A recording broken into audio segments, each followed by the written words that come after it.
Drinking black tea calmly at Hogwarts. This video is purely for entertainment and does not infringe on copyrights or laws. The rights to the novel and image belong to the original author. We do not claim ownership. Don't like waiting and want to listen to this fanfic in full now? Subscribe to our Patreon, where you'll find the best fanfics. Chapter 276 Hagrid and Number 039, S Re-Employment Plan. On Saturday morning, thick dark clouds blocked the sun, and Hogsmeade was surrounded by snow. The snow up to the calf did not stop the Hogwarts students from going to Hogsmeade enthusiastically. In the white snow, a group of students in black robes were struggling forward, looking like ants marching from the air. Zhang-Su imitated Ron and cast a floating spell on himself, and played treading Zhu-Wuhan on the snow, so he didn't have to walk with his shoes and trousers wet like everyone else. After casting the levitation charm on himself, Zhang-Su inserted a wind shelter card into the new robe on his body, avoiding the fate of being blown to the branches by the strong wind like Ron. When passing by the big tree where Ron was hanging, Zhang-Su quietly took out his wand and released a few sharp blades without shadows, breaking the branch where Ron was hanging. Under the effect of gravity, the branch hit Hermione, who was scolding him under the tree, and Ron hit Harry on the head. Regardless of this episode, Zhang-Su came to the Honeydukes candy store to replenish the candies in the treasure bag. After leaving the candy store under the enthusiastic eyes of the candy store owner, Zhang-Su came to the Three Broomsticks bar to pass the time. As soon as he entered the bar, Zhang-Su saw Professor McGonagall shaking hands with a middle-aged lady in her 30s. Zhang-Su looked at the lady. She had long blonde hair, and a pair of sea-blue eyes behind half-rimmed glasses with red frames. She was wearing a white gown with a gold-trimmed waistcoat, the same ocean blue as her eyes. This lady looked elegant and dignified, and Zhang-Su felt that she gave him a different feeling from the witches he usually saw. And at her feet lay a tabby cat and a black and white cat. When the lady walked out of the bar and passed by Zhang-Su, she turned her head and smiled at Zhang-Su. Zhang-Su was quite moved by her mature and charming smile, and then he smiled and nodded slightly. Zhang-Su came to the desk of Professor McGonagall, who sat down again, and sat down on the chair that the lady just sat on. After ordering a glass of absinthe, Zhang-Su asked Professor McGonagall, "Professor McGonagall, I don't think you've seen that lady in Hogsmeade just now. You will see her often in the future." Professor McGonagall replied, "Ms. Hood moved to Canada with her family in the early years, and only returned to the UK this year. She rented my house in Hogsmeade and is going to open a shop. When Professor McGonagall and Elphinstone Urquhart married 13 years ago, they bought a house in Hogsmeade. Only after Elphinstone Urquhart died unexpectedly 10 years ago, Professor McGonagall moved back to live in Hogwarts Castle, and the house was sometimes rented out and sometimes vacant. When Zhang-Su established his stronghold in Hogsmeade, he knew about the real estate situation in Hogsmeade, but Professor McGonagall's house was too close to the main road, so Zhang-Su didn't rent her house." Zhang-Su asked curiously again, "What kind of store is she going to open?" She said she wanted to open a board game. Professor McGonagall said, "According to her, it is a cafe for you young people to play games and relax together." Zhang-Su nodded thoughtfully. "There are many board games for wizards. There are several board games such as wizard chess and backgammon. Opening a board game seems to be a good choice." It's just that Zhang-Su felt that Ms. Hood gave him a very strange feeling just now, but he couldn't explain the strangeness for a while. "Why, do you like Ms. Hood?" Professor McGonagall looked at Zhang-Su, who was in deep thought, and asked, "I remember you like ladies older than you." Zhang-Su with black hair immediately changed the subject and said, "Professor McGonagall, what do you think of Hagrid's matter?" Professor McGonagall took a sip of the wine in front of him, sighed, and said, "This is the case, there is no other way. Fortunately, there is no unparalleled path. If Hagrid chooses to change himself, he can still become a professor again. Shall Hagrid study with Professor Graplin for a while?" Zhang-Su asked. Professor McGonagall nodded and said, "Dumbledore is going to let Hagrid serve as an acting professor, and he will study with Professor Graplin and other professors for a period of time." In fact, the professors didn't agree with Hagrid's approach in the classroom for the past 2 years. Everyone's teaching methods were simple and progressive, and only Hagrid was the one who was aggressive at the beginning. Hippogriffs are graded by the Ministry of Magic and are magical animals that capable wizards can deal with. It can only be said that Malfoy is lucky to let a group of students who have just entered the 3rd grade come into contact with him. Not to mention the free-tailed snail, a magical animal that is a cross between a super manticore and a super fire crab. Blast-tailed snails are estimated to be a level.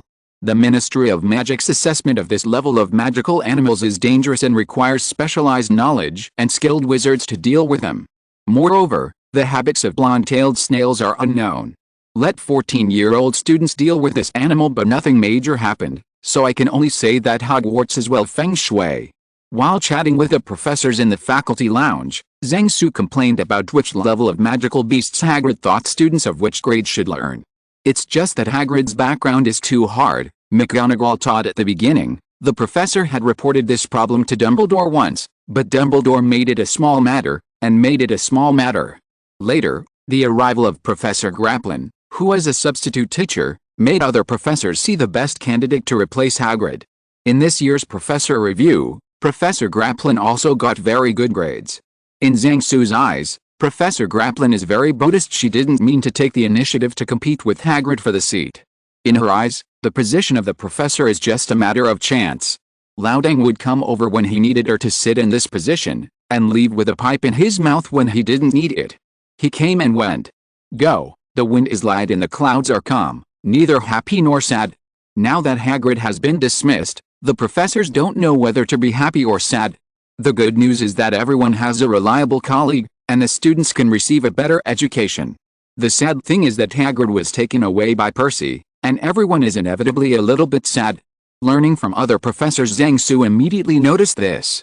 That's right, Professor McGonagall replied. Professor Dumbledore believes that Hagrid should study hard to be a qualified professor. It really is a confidant, Zhang Su complained in his heart. Although Professor Dumbledore's decision is a few years late, it's better late than never. Zhang Su said, look at our classroom, we need to add a big chair. I'm afraid Professor Snape and Professor Weasley won't have to worry about how to fit such a large chair in their classroom. I think Professor Weasley should be worried, said Professor McGonagall. Oh, why? Zhang Su was a little surprised. Professor McGonagall probably wasn't the kind of person who borrowed a knife to kill people. Her intention was definitely not to let Hagrid beat Percy up in class. Percy's lectures are actually very good, said Professor McGonagall. It would be even better if he could let the students waive their ones in class. Professor McGonagall was right. Percy was able to lecture for a full class without giving students a chance to speak, and he didn't cause strong dissatisfaction among the students. It shows that he still has a good grasp of theories and knowledge points firsthand. It's just that Zhang Su has no idea how much Hagrid can learn from the professors. On the one hand, Hagrid is a few dozen years old, and his thinking is stable. On the other hand, he has not received long-term systematic education, which makes his study less effective. The most important thing is whether Hagrid has the determination to study. As long as he is determined, even if he is slow, he can get things done. If he is not determined, it is useless to say more. Dumbledore was also worried about Hagrid, and he tossed and tossed about Hagrid's re-employment training plan for a long time. This plan should not be long after Dumbledore and Professor McGonagall reached a consensus, so currently only Professor McGonagall knows the content. At this moment, Harry himself came into the bar. As soon as Harry saw Professor McGonagall and Zhang Su, he immediately walked over. Harry sat down and asked Professor McGonagall, is Hagrid really going to be fired? Professor McGonagall, do you think Hagrid is really a qualified professor, Potter? Professor McGonagall asked back. Harry bowed his head and said nothing. Everyone saw Hagrid's mistakes when he was a professor. At this moment Zhang Su said, it's a naive dream not to make mistakes. It's a human principle to make as few mistakes as possible. Mistakes are like the attraction of the center of the earth. Everything in this world is bound to make mistakes. You don't think Hagrid's mistake is serious, but a big mistake is like a thick rope. It is composed of many small parts. It doesn't matter if you look at it separately, but many small mistakes combined will form a big mistake. Lenin said, don't be afraid to admit your mistakes, don't be afraid to correct them again and again, and then we will reach the top of the mountain. As Hagrid's friend, what you have to do is not to cover up his mistakes, but to help him correct them. Hagrid's dismissal this time is a bad thing for him, but it is also a good thing, because he can calm down and reflect, and then learn how to be a qualified professor with Professor Graplin and other professors. Zhang Su has found a way to deal with a brat like Harry in the past few years. First, use a lot of big reasons to smash Harry in 2 days, make him lose his ability to think, and then tell him what to do. At this time, as long as Hermione didn't run out to object, As long as Harry and Snape weren't allowed to cooperate, Harry basically fell into the pit and couldn't climb out. "So there's a chance Hagrid could come back again?" Harry asked. "Yes," Professor McGonagall replied. "As long as Hagrid can meet the standards of being a qualified professor, he can still return to class." After chatting for a few more words that made Harry dizzy, Harry happily went to find Hagrid, which was good news for himself and Hagrid. "Then it's up to Hagrid himself," Zhang Su said to Professor McGonagall after taking a sip of his wine. Professor McGonagall nodded. Percy's move was above board, and everything was done on the bright side, so Professor McGonagall didn't have much to object to. After chatting with Professor McGonagall for a few more words, Zhang Su left the bar and began to stroll around the village. Chapter 277. Since entering December, Hogwarts students have recently discovered some new changes in the classroom. During potions class, Professor Snape's lectures were much more detailed than before, and his mouth was not so venomous. If it wasn't for his unwashed and greasy hair all the time, the students would have wondered if this Professor Snape was a fake. In other classes, Hagrid was sometimes seen sitting in the last row of the classroom, recording something in a notebook from time to time. Because Professor Dumbledore talked to them. When talking about this topic with the students in the common room, Professor Zhang said so. With the Christmas break just around the corner, a group of students quickly shifted the conversation to the upcoming holiday season. Zhang Su has already asked someone to help book the plane ticket back to China, and he will leave as soon as the holiday comes. Even if Voldemort leads the Death Eaters to attack Hogwarts, he can't stop him. Dividing line. You have a new message, please check it. And Zhang Su, who was sleeping soundly, was awakened by a ringing bell. Confused, he got up and found that the communicator used by the professor was ringing. Being woken up in the middle of the night, it must not be someone holding red wine to ask me to watch the moon. Zhang Su took the communicator and found that it was a text message from Dumbledore, telling him to rush to the principal's office immediately. Zhang Su suddenly remembered what was going on, immediately put on his robe, wet a towel with his magic wand, wiped his face, and ran out of the dormitory. When he came to the door of the principal's office, Zhang Su saw Professor McGonagall walking anxiously with a group of redheads, and Percy was also inside. Behind the group of redheads, Scarlet came along with him. Walking into the office, Dumbledore immediately said to Zhang Su, "Zhang, Arthur is seriously injured. The news from St. Mungo is not optimistic. I need your help." After Zhang Su nodded immediately, Dumbledore continued, "Helson, please take Zhang to St. Mungo's, and I will ask Dalizi to notify St. Mungo's therapist to cooperate with you." Hearing that the situation was urgent, Zhang Su and Scarlet didn't say much, and turned and left after saying yes. After the two quickly walked out of the range of Hogwarts, Scarlet grabbed Zhang Su's hand, and then used apparition to lead him to St. Mungo's Hospital for Magical Injuries and Injuries. Dumbledore knew that Zhang Su had a trump card in detoxification, so he learned from Harry that Arthur Weasley was bitten by a snake, and from the portrait of Dalizi Duant that Arthur Weasley's wound was very serious. It was difficult, so I asked Zhang Su to help. Zhang Su had just remembered that Mr. Weasley was bitten by Voldemort's snake tonight, so he agreed to Dumbledore's request without saying a word. Arriving at St. Mungo's Hospital for Magical Injuries and Injuries, under the leadership of the therapist waiting for them in the hall, Zhang Su and Scarlet came to the medical room where Mr. Weasley was being treated. Zhang Su walked into the medical room while Scarlet waited outside. Mr. Weasley was lying on the hospital bed with his shirt off. His face was morbidly pale from blood loss. Several healers were trying various methods to stop the bleeding from Mr. Weasley's rib wound. A bucket next to the hospital bed was almost full of blood-stained gauze. Seeing Zhang Su coming in, one look to the Lord. The man who treated the therapist came over. Although the reinforcements sent by Dumbledore were too young, the healer did not despise them. After all, Laudang's signboard is there, and they trust Laudang more than themselves on technical issues. There is no such plot as in the novel where doubts and disputes are slapped in the face and the head is accepted, and the patient dies due to the delay in rescue time. The therapist immediately introduced Mr. Weasley's condition to Zhang Su. From the wound, the patient was bitten by a huge snake, and the ribs were bitten off. The wound was unable to stop the bleeding due to toxins. The therapist frowned and said, "At present, the patient is bleeding too much. The situation is very dangerous. The patient's body is very weak, and it is difficult for the blood-tonifying medicine he drank to work. I'll deal with the toxin." Zhang Su said, "You can try to stop the bleeding with local freezing. If possible, I suggest giving the patient a blood transfusion to prevent the patient from bleeding and dying. A Muggle method? Asked the healer. You would use this method? I think we can try it. I can't, but I can find someone who will come. Zhang Su said. That person is the parent of a Hogwarts student. Zhang Su remembered hearing from Hermione that her father was a dentist and her mother was a physician. They had never eaten pork or seen a pig running. The Grangers have a good relationship with the Wheeleyes, and I believe they will help. And they are the parents of wizards, so they don't have to worry about being erased by the Ministry of Magic. Zhang Su took out a black box wrapped in thick rubber on the outside. This is an anti-magic interference box, which can ensure that the electronic products inside will not be damaged by magic interference. Zhang Su handed over the box and phone book to Scarlet, and asked her to contact the Grangers immediately after leaving St. Mungo's hospital and ask them to come and help.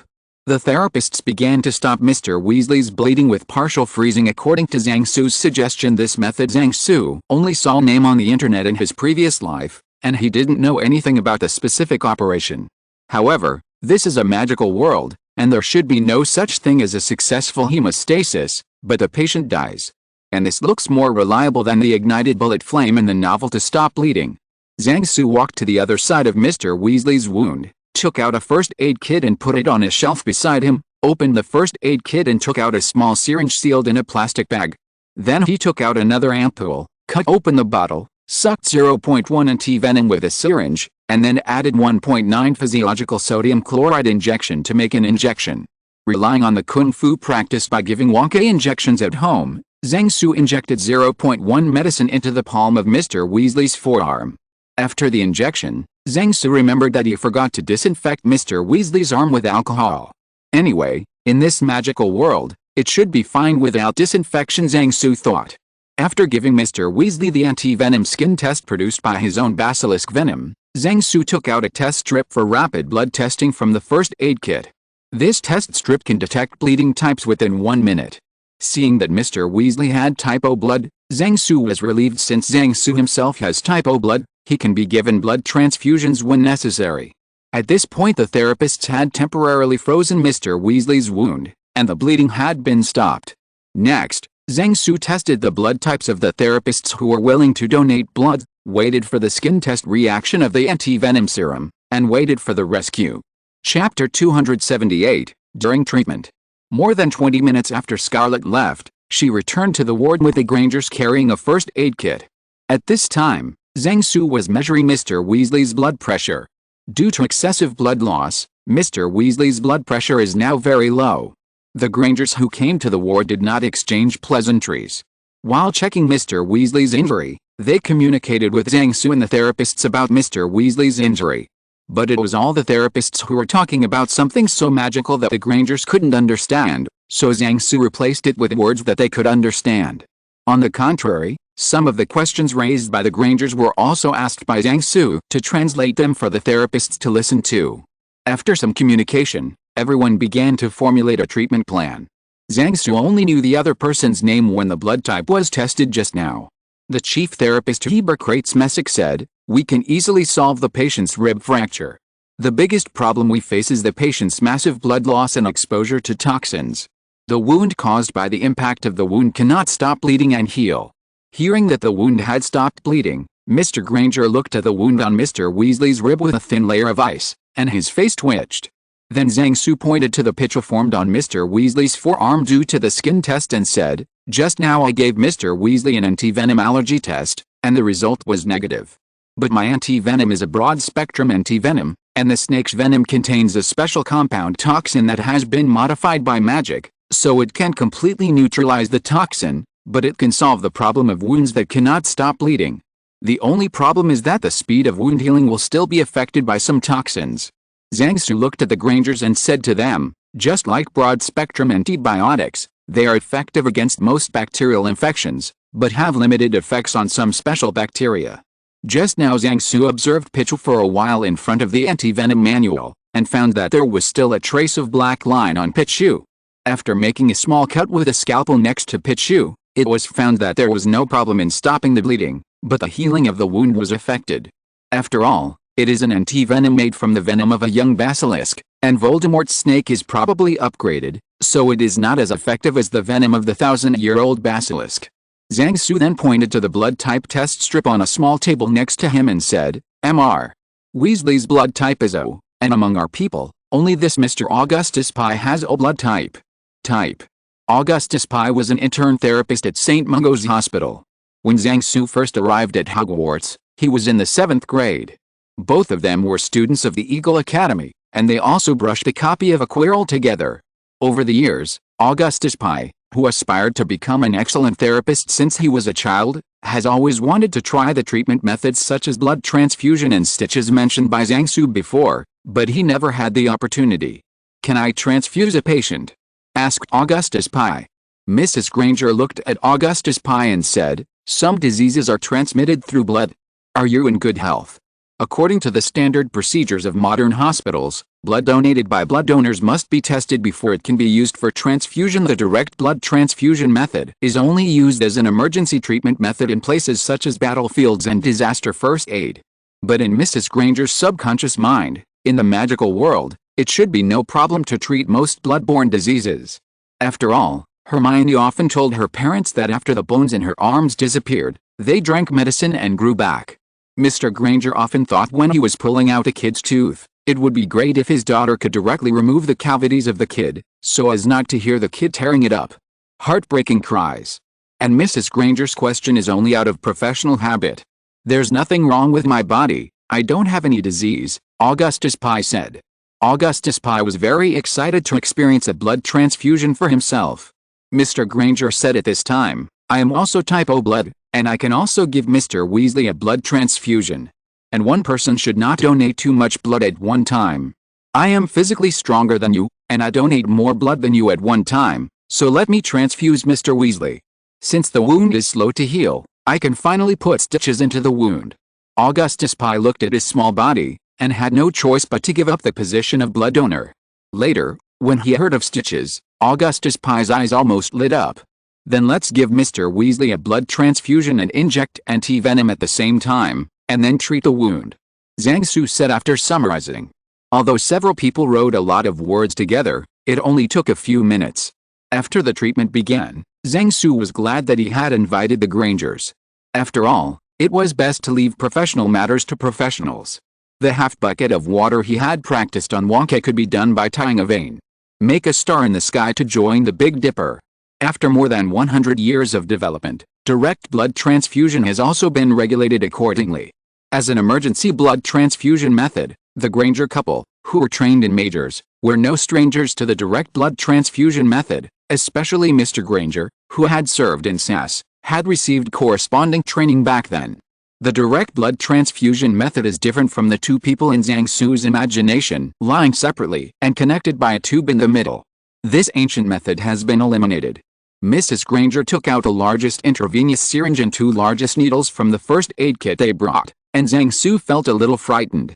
After adding a small amount of anticoagulant into the syringe, Mrs. Granger drew a tube of blood from the hand of Mr. Granger, who was lying on another hospital bed next to him, and then only pulled out the syringe but not the needle.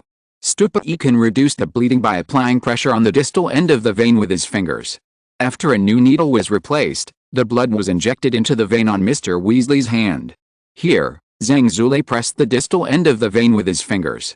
The 3 steps of blood drawing, transmission and blood transfusion that should have been completed by 3 people can only be completed by Mrs. Granger now. Generally speaking, a person donates less than 40,050 blood at a time, but this time Mr. Weasley lost too much blood, and he was worried that there would be accidents in the waiting treatment, so the Grangers decided to donate 80 blood at once after discussion blood. This is a very dangerous amount for an adult, but due to the existence of unscientific but magical blood tonic, Mr. Granger did not experience any side effects of excessive blood loss. As the blood in Mr. Weasley's body was replenished, his body functions improved, which in turn promoted the absorption of the blood tonic that had been poured into his stomach earlier, and his face gradually became less pale. After injecting Mr. Weasley with the anti-venom prepared by Zhang Su, Mrs. Granger went to rest aside. She was exhausted tonight. With the anti-venom still taking about an hour to take full effect, St. Mungo's healers began preparing for the final treatment.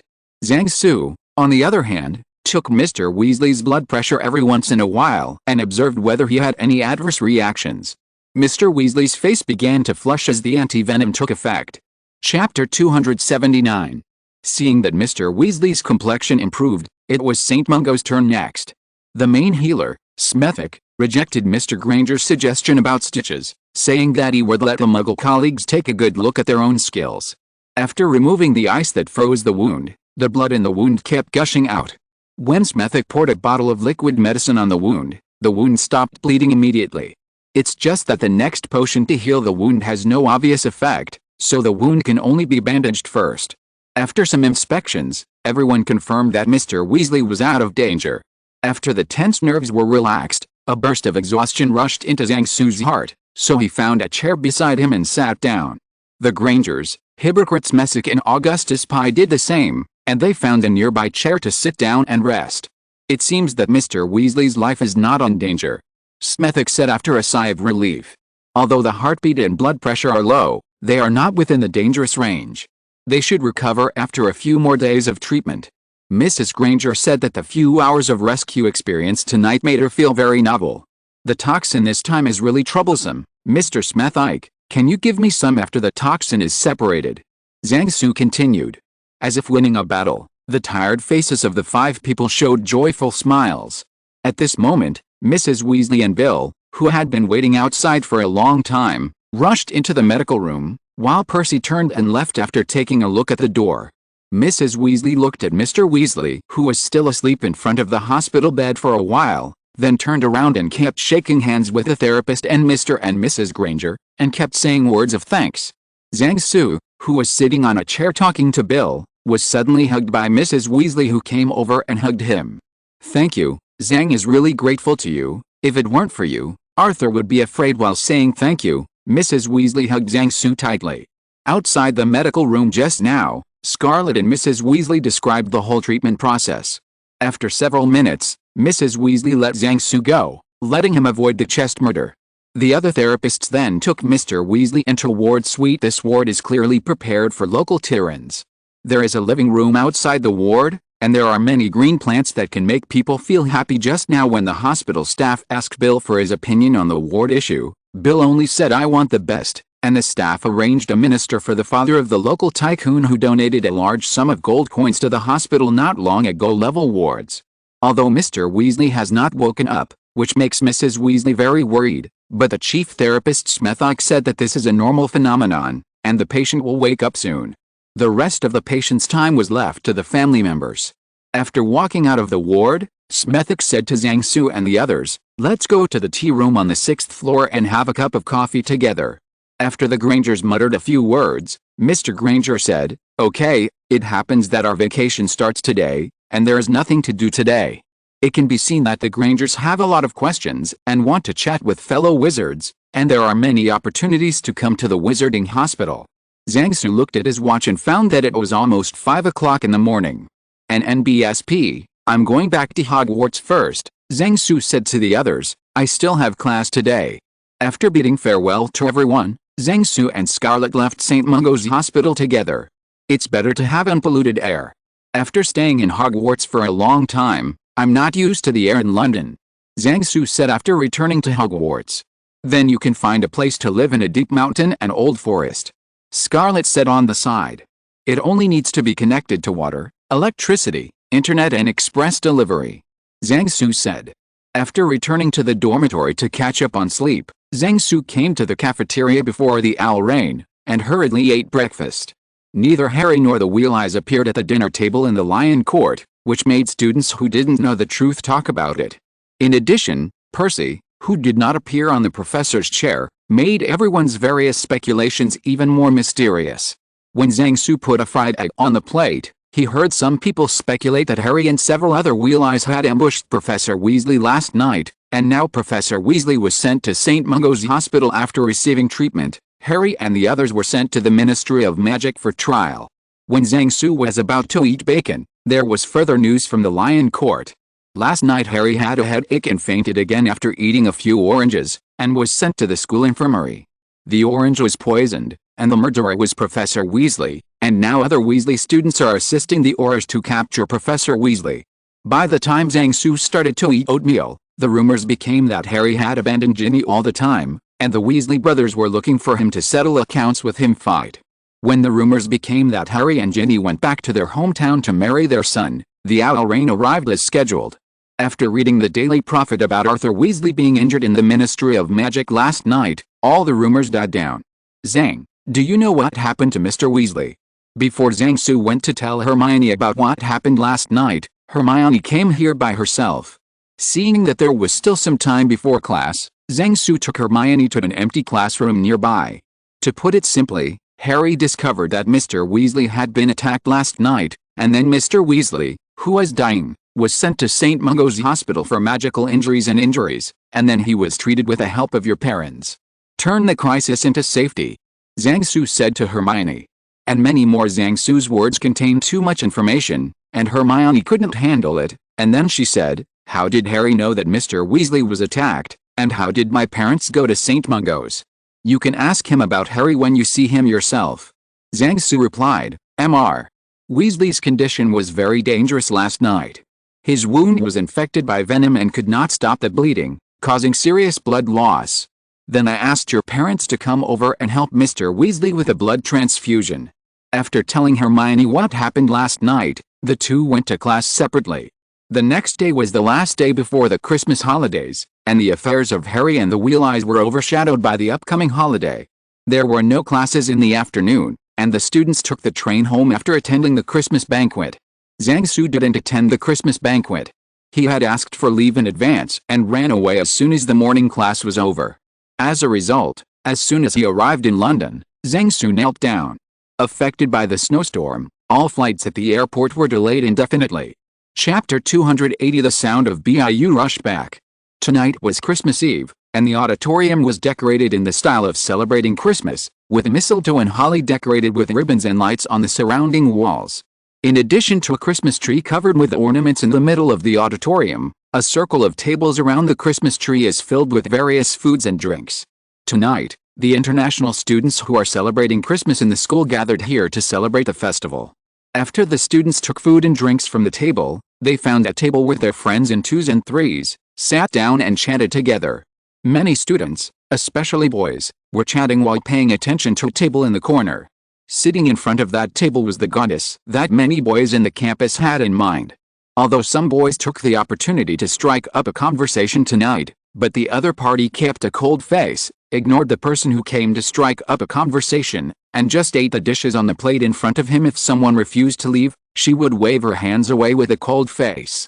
There were hardly any boys who could say a word to Fu Rong tonight, and she drove them away with a cold face without saying a word. It took almost an hour before a young man was able to sit down and chat with her. Eat slowly, I'm going to other places first. A young boy in his early 20s, sitting opposite Fu Rong, said to Fu Rong while standing up. Fu Rong sat at the table, smiled and nodded to him. An hour ago, Zhang Su called and said that now London is frozen for thousands of miles, and it is snowing for thousands of miles, and all the planes are lying down. The result of Zhang Su's divination is that the weather will become clear and windless in the next few hours, which means that the blizzard in London will continue for at least one more day. This made Furin feel very bad, but she could only turn her grief and anger into appetite, and went to the table to get a plate full of food and came back to eat happily. The young man who was talking to Fu Rong just now walked to a large table in the corner of the auditorium and sat down. There were already several young people around his age sitting around the table. Brother Zhao, why did you come back without talking to the goddess? A boy sitting next to him said, My fair lady, you are a gentleman, we support you. The young man surnamed Zhao blankly glanced at the person who spoke, and said, I didn't expect you to have such a vicious heart. Are you trying to kill me and inherit my meal card? The person who spoke just now just smiled and said nothing, picked up the drink and drank it. At this time, a boy who looked like the youngest sitting across from him asked, Brother Zhao, Brother Su, who is that foreign girl? I heard that she is someone who cannot be offended. This group of people is a small circle, everyone has similar identities, and they usually hang out together. Among the people at the table, the young man surnamed Zhao was vaguely the leader, and everyone looked at him. It's fine if you know someone you can't afford to offend. She can't even offend me. It's not going to end well if you try to mess with her. Brother Zhao said. No way. The boy just now asked in surprise, Brother Zhao, you have a background like this guy, why can't you even offend her? That Brother Zhao looked down at the other party, and said lightly, according to seniority, she is my great-grandmother. I can receive red envelopes from her during the spring festival. Do you think I can afford it? While people at this table were discussing Furin's background, another person sat down opposite Furin. With a bang, a person lay powerlessly on the table. Someone with good intentions can give me something to eat. Zhang Su said half-deadly. Fu Rong picked up a peanut from Kung Pao chicken with chopsticks and handed it over, and put it into Zhang Su's mouth when he opened his mouth. Why, the storm in London has blown you back? Fleur asked. While chewing peanuts, Zhang Su said, the plane didn't make it, I came back directly with a port key. Give me a piece of meat, I'm starving. Equals Cyrillic letter S. Fu Rong took a piece of carrot and put it in Zhang Su's mouth. Then do you want to take a break? Fu Rong asked. The user experience of ultra-long-distance teleportation magic is not good. Users can accept it when the distance is about, kilometers. After more than, kilometers, everyone will feel dizzy and weak, and the degree of discomfort increases year on year with the teleportation distance back here from London. The distance was more than, kilometers. A young and strong man like Zhang Su would have to lie down for a day or two. People with poor physique might die on the spot, so this is why in the past Zhang Su would rather take a 10-hour flight than return home with a portkey. I'm mainly hungry now. It took a lot of effort to come here, and I'm weak now. Zhang Su replied weakly, I took a rest in the taxi just now, and my spirits are better. I was in Huobi this morning. Jorts hasn't eaten anything since breakfast, which was supposed to be on the plane. The taxi driver almost sent me to the hospital. I said I was hungry. Last night, I started to eat here with a stomach full. The driver brother sent me here. After speaking, Zhang Su drooled while staring at the meat on the plate in front of Fu Rong. 3 Cyrillic letter D degree W degree T. Then Fu Rong kept holding the vegetables and stuffing them into Zhang Su's mouth. Zhang Su was also starving, so he ate whatever Fu Rong picked up, even chopped green onions. As a result, Furin just refused to give him meat, and told him to eat more vegetables like coaxing Gabriel. With the sound of chopsticks, spoons, cups, and plates falling to the ground, all the vegetables on the plate in front of Fu Rong fell into Zhang Su's stomach. All the meat on the plate was eaten by Furin herself. The world is going downhill, moral decay Cyrillic letter D. People's hearts are not ancient and, I'm so envious the hearts of the boys who have always been concerned with Furin are about to break at this moment, while the girls are in gossip mode. The 2 people who were feeding on the table ignored their bad influence and continued to eat and feed as if no one else was around. Except for a few people present, no one had ever seen Zhang Su, and many people speculated that this would make the school's goddess happily feed. Brother Zhao, who had greeted Fu Rong just now, said to the others at the table, that man is her fiancé, our family's old ancestor's old friend. And Zhang Su, who still had some dizziness in his head, was still weak all over, lying on the table and not wanting to move. Give me some meat. If you want to eat, go get it yourself. 3. I have no strength and don't want to move. Then don't eat it. But I'm hungry. After resting for a while, and with all kinds of vegetables filling his stomach, Zhang Su stood up and went to bring back a plate of meat. Where to stay tonight? Zhang Su asked, go home or live outside. Zhang Su bought a house in the capital, but the one he left for himself was far away. Find a place to live nearby, Fu Rong said, can you run around in this situation? Okay then. Zhang Su said, there should be a house in the nearby hotel, let's look for it later. There are no smartphones these days, and it is not so convenient to book a room. If there is no phone number, you can only search one by one. Wow Furin, you are not going back to the dormitory tonight. A female voice suddenly came from behind Zhang Su. Chapter 281. Name, may I ask your name, Zhang Su? Don't you know that? Gender, let's see. Age, 2 to the 4th power. Little Brad is still playing tricks with his sisters. Tell me frankly, when did you hook up with our family Furin? Cyrillic letter D. It's me first, and Furin belongs to my family first. Zhang Su and Fu Rong, who were originally seated for 2, now moved to a large table. Sitting around the table, besides Zhang Su and Fu Rong, were Fu Rong's roommates. Because there is no language barrier for Furin, in order to allow her to integrate into campus life faster, The school did not arrange her in the dormitory of the International Student College, and she was the only foreigner in her dormitory. When Zhang Su and Fu Rong called each other on the phone, they would occasionally chat with them for a while. Except for one whom they had known since childhood, this was the first time they had met each other. After these elder sisters received the news that Furin was feeding people, they rushed over from all directions to watch the excitement. Now that they had arrested Zhang Su, they began to watch and gossip. After the real body is verified, various gossip questions follow. At the beginning, it was a common question like how did you meet Fu Rong, but after someone put a soundproof technique on the surroundings, the questions from the elder sisters began to be tricky. How long did it take you and Furin to kiss from each other? Sister Xia, don't ask such embarrassing questions, okay? Zhang Su said with black lines. Yo-ho, why am I embarrassed to talk to my sister?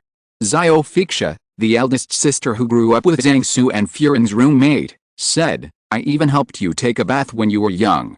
Zhang Su almost spurted out a mouthful of old blood, and shouted, you have the nerve to say, when I was 2 years old, who used a dish brush and laundry soap to hold me in the bathtub to wash? Oh, don't worry about such details, everyone is young.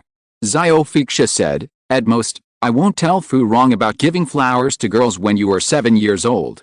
Hibiscus. At this time, Zhang Su was about to run away, and he shouted again, I just helped the aunt downstairs to bring back the pumpkin flowers she bought from the vegetable market that day, and I just gave the bag of pumpkin flowers to her daughter. It's just you booing around. Zhang Su thought he didn't have much black history when he was young, and most of the so-called black history was imposed on him by other people. Okay, let's talk about the history issue later, now let's go back to the question just now. Xiao Fixia brought back the topic that had been left off. You must have forgotten. At this time another elder sister said, I must have forgotten, otherwise I wouldn't have kept talking. Prettier Furin, and you are such a person who doesn't take her seriously. Such an important thing can be forgotten. Alice, that's right, even if you forget the exam time, you can't forget this. The elder sisters ran on Zhang Su with every word, as if Zhang Su would be a complete heartbreaker if he didn't answer this question. Zhang Su had no choice but to take out a photo album from the treasure bag, open it and show them the first page. This photo album is full of photos of Zhang Su and Fu Rong.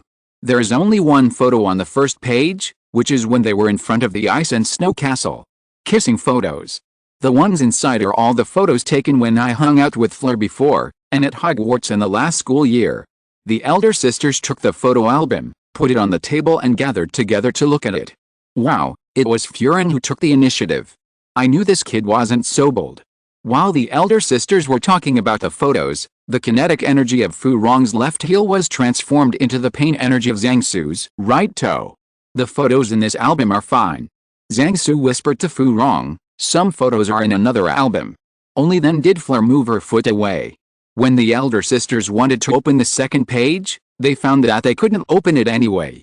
When Zhang Su watched them trying to break the spell on the album, he smiled coldly in his heart. Even Dumbledore had no way to break the spell he learned from Professor Flitwick. Although the photos in this album are all visible, you can't just look at them whenever you want. Stingy, selling bread, the police came and fell. An older sister returned the photo album to Zhang Su while muttering. The big sisters who discovered the new world from the photos turned their firepower to Furin one after another, giving Zhang Su a chance to breathe. Fortunately, young people today are not as dirty as they are 20 years later, and they don't ask questions that are not suitable for children. All kinds of problems are confined to the range of health. If it is 20 years later, a group of female drivers will never give up until they ask you about your daily posture. A group of people chatted until the end of the party, and the staff started cleaning before leaving. Okay, we are going back to the dormitory. An older sister said, Xiao Zhang, go back and rest first. Well, looking at the elder sisters who had pulled Furin back, Zhang Su was speechless. What, do you want to live in our dormitory tonight? Said an elder sister holding Fu Rong's left hand, but if you wear women's clothing, you might actually be able to sneak into our dormitory. It is impossible to wear women's clothing, and the girls' dormitory can only be seen from a distance. If he dared to go in, he would have to be turned over to the police station before dawn. A gust of cold wind blew by, and Zhang Su, who hadn't recovered yet, could only watch Fu Rong being dragged away by her roommates, leaving him standing alone by the football field on campus. The script is wrong. We agreed to go find a hotel with Fu Rong. What the hell is this situation now? They did it on purpose. It must be on purpose. Zhang Su, who was stunned for a minute, could only leave the campus with his exhausted body. I found a luxurious hotel near the school, and after opening a room, Zhang Su went in alone and threw himself on the bed. After a while, he took out a bottle of potion and drank it all, and then went to take a hot bath.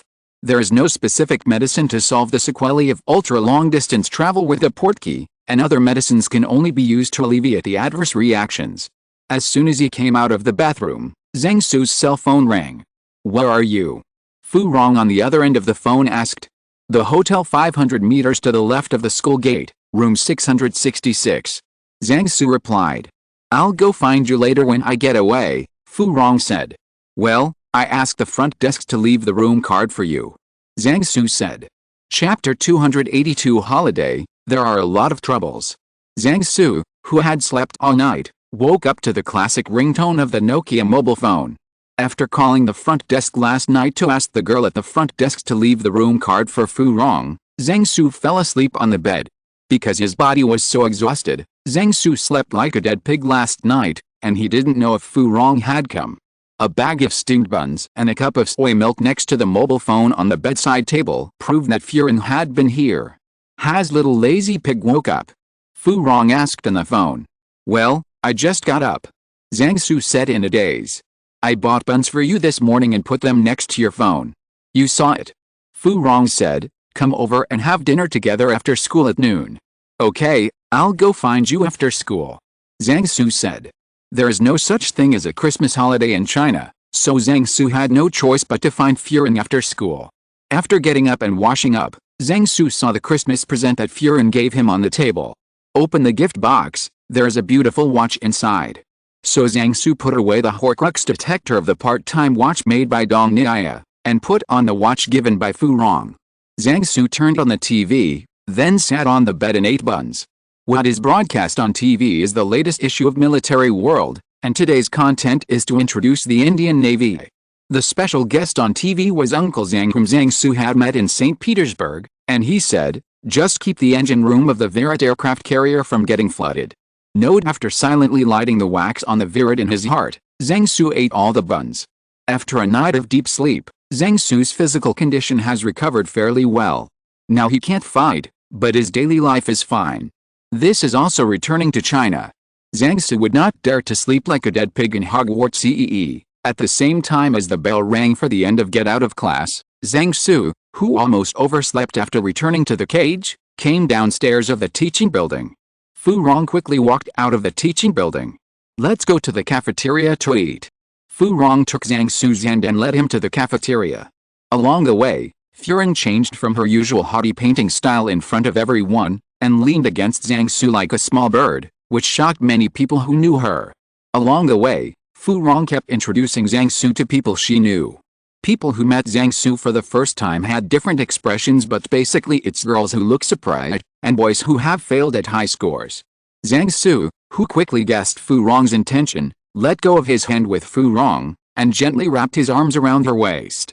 "You have gained at least 3 caddies." Zhang Su confirmed Fu Rong's latest waist size and turned to her.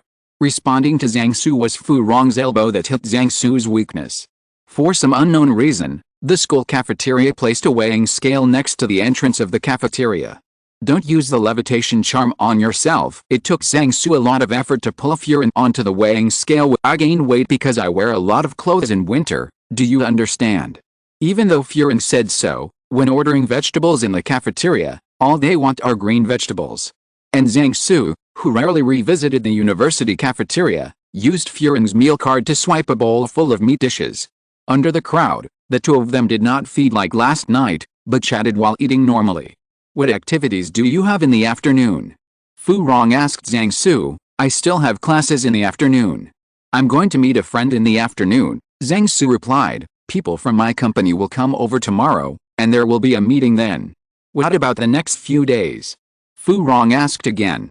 "I guess there are no special events," Zhang Su replied. "Let's go home on the weekend." "Then are you okay tonight?" Fu Rong then asked. "No." Zhang Su shook his head and said. "Okay then, you can help me with my homework in advanced mathematics tonight." Furin said. Dividing line after lunch, the two came to the hotel where Zhang Su was staying. I'm so tired. Furin threw herself on the bed as soon as she entered the room. Why are you so tired? Zhang Su asked. I haven't seen how much you've walked. Tired. Fu Rong replied, there are too many things to learn. Work hard, and ask your classmates and professors more if you don't understand. Zhang Su said after sitting next to Fu Rong, take time to exercise your body at ordinary times. It will be bad if your body can't bear it. Period. Look at your waist again, you're ashamed to say that you wear too many clothes in winter and get heavy. Degree Cyrillic letter D degree. With a bang, Zhang Su was thrown from the bed to the floor. Is Gabriel coming over these few days? Zhang Su asked after climbing back into bed. Gabriel can't come over this holiday, Fleur said. Then are you going back to France during the winter vacation? Zhang Su asked. I don't plan to go back during the winter vacation. I want to do an internship in my family's factory. Fu Rong said, I'll go back during the summer vacation. The factory at home that Fu Rong mentioned refers to Zhang Su's family's umbrella pharmaceutical company, Limited. Zhang Su thought for a while, the UK will not be peaceful from next year, it is better for Fu Rong not to go to the UK, so he said, I will go to France to find you next summer vacation. Zhang Su felt a little regretful that Gabriel could not come over this holiday. He still wanted to take Gabriel for a stroll around the campus with Furin, wondering what kind of big news would be made. By the way, where's Dongnia? Zhang Su asked suddenly. I still owe her a few bottles of wine. I went on a trip with my boyfriend. Fu Rong said, you know her boyfriend, maybe they got married earlier than us. Or our children were born earlier than theirs, Zhang Su said with a smile. Go and cool off. Dividing line at 3 o'clock in the afternoon, Fu Rong had already returned to school with a red face, while Zhang Su took a taxi to an office building. When I came to the corresponding floor, there was still the familiar funny-faced logo on the company gate, and the girl at the front desk was still in a sailor suit. Boss Zhang, it's just in time for me to ask you for something. Jin Hengdo, the boss of this company, smiled and pulled Zhang Su closer to his office. If you don't have anything to show your courtesy, you can either rape or steal. What kind of brains are you playing? Zhang Su asked. Give me another 5-digit number. Mr. Jin said, here, this is your Christmas present. I will give it to you when you come back. After talking about Jin Zong, he handed Zhang Su a box. Zhang Su took the box, opened it on the spot and said, what do you need the 5-digit number for? Those are reserved for future use, and the first 6-digit number can be given to you. Damn it, you don't want to give God a living. Zhang Su, who opened the gift box, said in surprise. It's not the inspiration from your assistant to the president. Mr. Jin said. This time, the plastic figurine inside the box is an idiot Cerno holding a sign saying 560 days until the college entrance examination. Zhang Su also gave a copy of Fantastic Beasts and Where to Find the Jin Zong bought in Diagon Alley. He has always liked books about the magic world encyclopedia. 6-digit numbers are fine, Jin said. Recently, my girlfriend's father also uses your software. He wants a number with fewer digits, which is easier to remember. Hey, didn't you talk and wait for Gaki to grow up? Zhang Su asked. After the two of them babbled about something only they knew, they started to talk about business. How is the emoticon system of your company's software developing? Can you use emoticon packs? Mr. Jin asked. Today is the 25th. In a few days, the new version will be available on New Year's Day. Zhang Su replied, is your emoticon pack ready? Your emoticon pack has taken into account the current network speed. How about trying out the emoticons of our company's works on the Japanese version first? Mr. Jin said, the average internet speed over there is now higher than that in China, and we mainly focus on the market over there. I asked the people in the company to work overtime tonight to study it. I think it should be feasible. Zhang Su said, in this way, a large number of dead houses over there can be drawn into our user base. Then Zhang Su said, why don't you study some emoticons suitable for middle-aged and elderly people? This group is not small.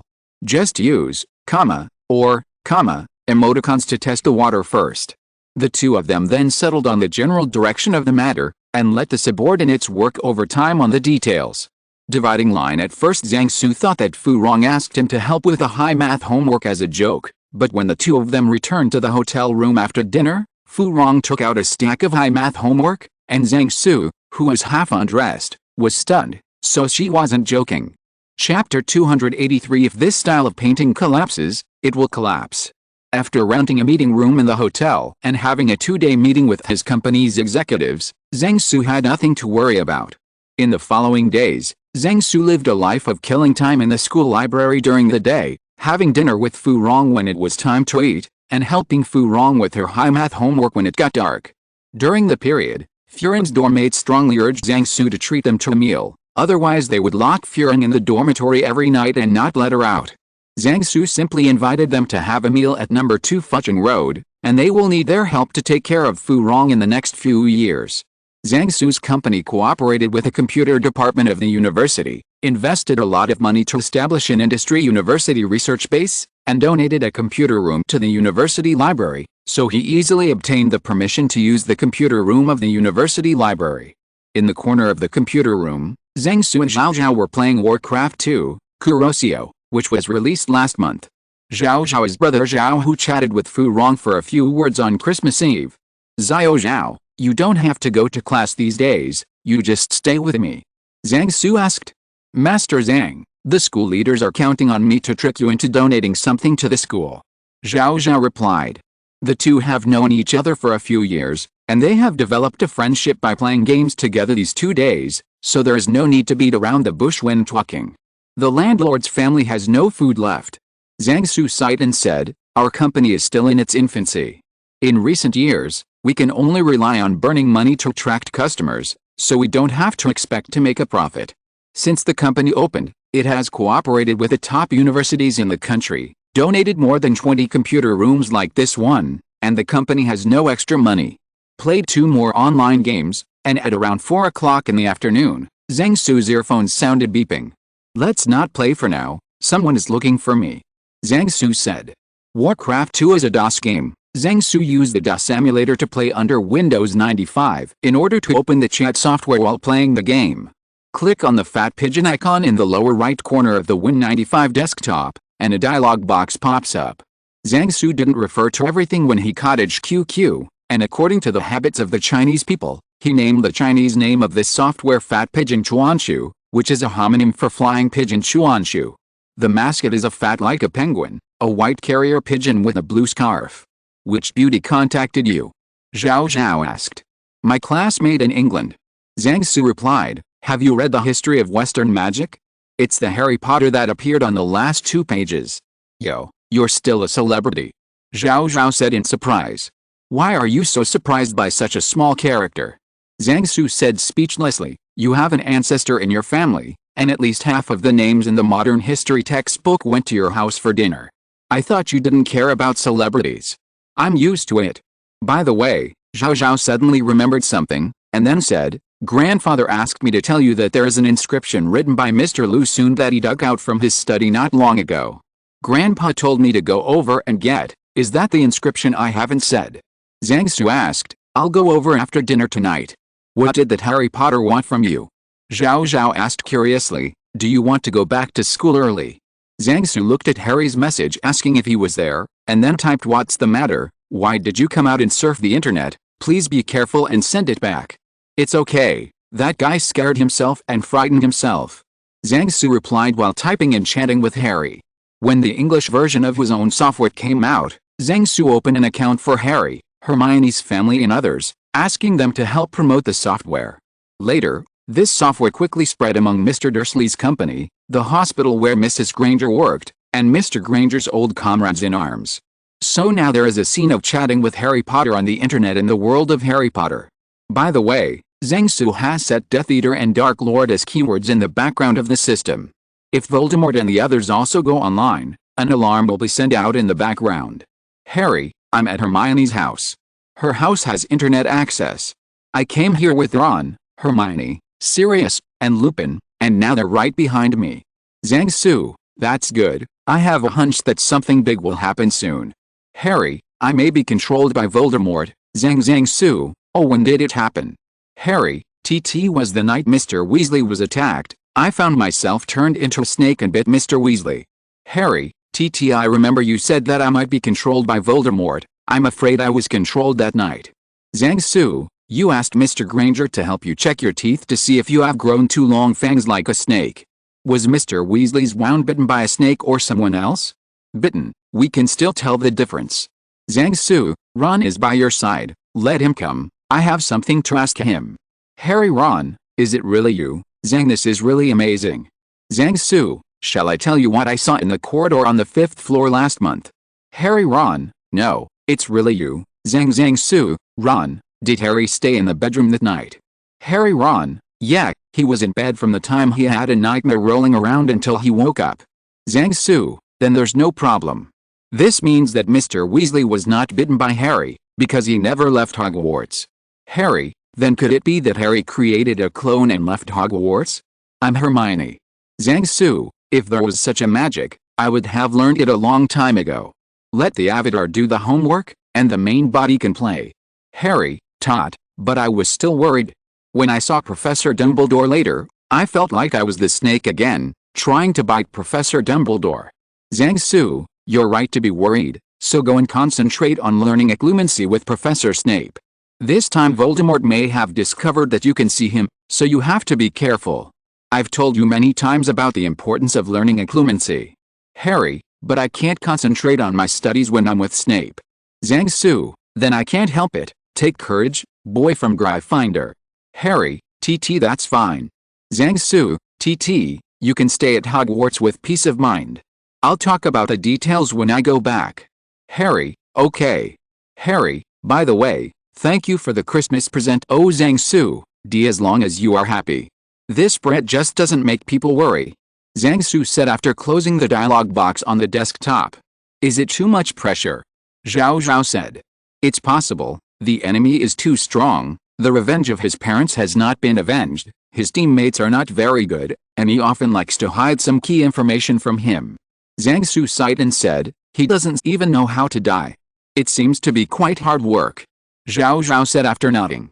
It's almost time for school, I'm going to pick up my wife. After speaking, Zhang Su turned off the phone and left. If you're listening to this novel on a channel other than Fanfic World, it means they downloaded and uploaded it without effort. We cordially invite you to visit our channel, Mundo Fanfic Novelis. There you'll find the original version of this story and you can explore many other novels of various genres. We're waiting for you to immerse yourself in a world of incredible novels. Chapter 284. With my sister-in-law, I often go home to have a look. Bring a smile and a wish. Accompany your lover and often go home to see. Mom prepared some nagging, Dad set up a good meal. Talk to your mother about the troubles of life, talk to Dad about work. Oh, my sister-in-law is not here, so I can only lead my girlfriend home. The last 2 days in 1995 were Saturday and Sunday, plus New Year's Day in 1996, so there was a 3-day holiday. During the 3-day vacation, Zhang Su took Fu Rong back home. After Zhang Su and the others came back, there were no special activities at home. They just caught a young basilisk from the farm and fried it, and the family had a neat meal. Everything at home is fine except that Zhang Su is often away. When she is free on weekends, Furin can also come back and stay at the grandparents' house for a night before going back to school. With a future daughter-in-law, it doesn't matter if the son is at home or not. And now Zhang Su's family has their own careers, and they are usually very busy, and it is not convenient to get together except during the spring festival. The family's umbrella pharmaceutical company, Limited, is now run by Zhang Su's mother, while Zhang Su's father is managing the umbrella football club. Yaoshin Zhang Su is waiting for the name of the company in the Resident Evil released by Capcom a few months later. After Zhang Su's grandpa and grandma retired, the two elders who had nothing to do in their free time spent all day frying, roasting, frying, simmering, boiling, rinsing, steaming, stewing, simmering, stewing, grilling, roasting, stir-frying, fried, collapsed, marinated, sauced, mixed, steamed, marinated, frozen, soaked, drunk, roasted, smoked, in different ways to toss the basilisk. A while ago, the two elders simply used their pension money to open a snake restaurant. Every day at meal times, all kinds of vehicles were parked in front of the restaurant, and the business was in a mess. Fortunately, Zhang Su asked Lao Ma to import a large number of basilisk seedlings from the beginning. Last year, the breeding work among the basilisks was successful. In addition, the restaurant only accepts reservations for a limited supply every day, otherwise there would be no snake venom to prepare and tea venom. Seeing that grandparents are having fun all day and are busy with happy things every day, they are in good spirits. Zhang Su thinks they can live long enough to hold great-great-grandchildren. After a meal, Zhang Su's mother and grandma took Furin to study the latest European fashion magazines in the living room, while Zhang Su came to the study with his grandfather and father to talk. Zhang Su's grandfather and father knew about what Zhang Su was doing in England, but his grandmother and mother pretended not to know anything. Zhang Su's grandfather and father are very concerned about Zhang Su's every move in the UK. Every time Zhang Su comes back, he always imparts some life experience to him. The place to eat today is a small and affordable villa that Zhang Su bought with gritted teeth. Although the house is not big, it has a good environment. It is located in the suburbs, not far from the riverside. Zhang Su will be 16 years old in a few days, and now Zhang Su's family has acquiesced in the fact that he has started a family independently. The bookshelf on the left in the study room is filled with various books brought back from England, and on the right are all kinds of domestic books. Next to the door is a sofa surrounded by a coffee table on 3 sides. On the wall facing the door, there is a Deputy Go Garrison Deng Chengkao's Hanshi family's calligraphy. Below the calligraphy is a set of desks. How is life at school recently? Zhang Su's grandfather Zhang Feng asked. I heard that the UK is not peaceful now. If necessary, let the enemy advance and retreat, don't fight over there. Zhang Su's father, Zhang Xiandong, said. The names of the people in Zhang Su's family are the same as most of the families in China, and they pay attention to seniority. Zhang Su's family is named after water gives birth to wood, wood gives birth to fire, fire gives birth to earth, earth gives birth to metal, metal gives birth to water, and the 5 elements are interrelated. It does not necessarily have a corresponding word or radical in the name, as long as the name has this meaning. Zhang Su's grandfather is called Zhang Feng, and he has a twin brother named Zhang Yu.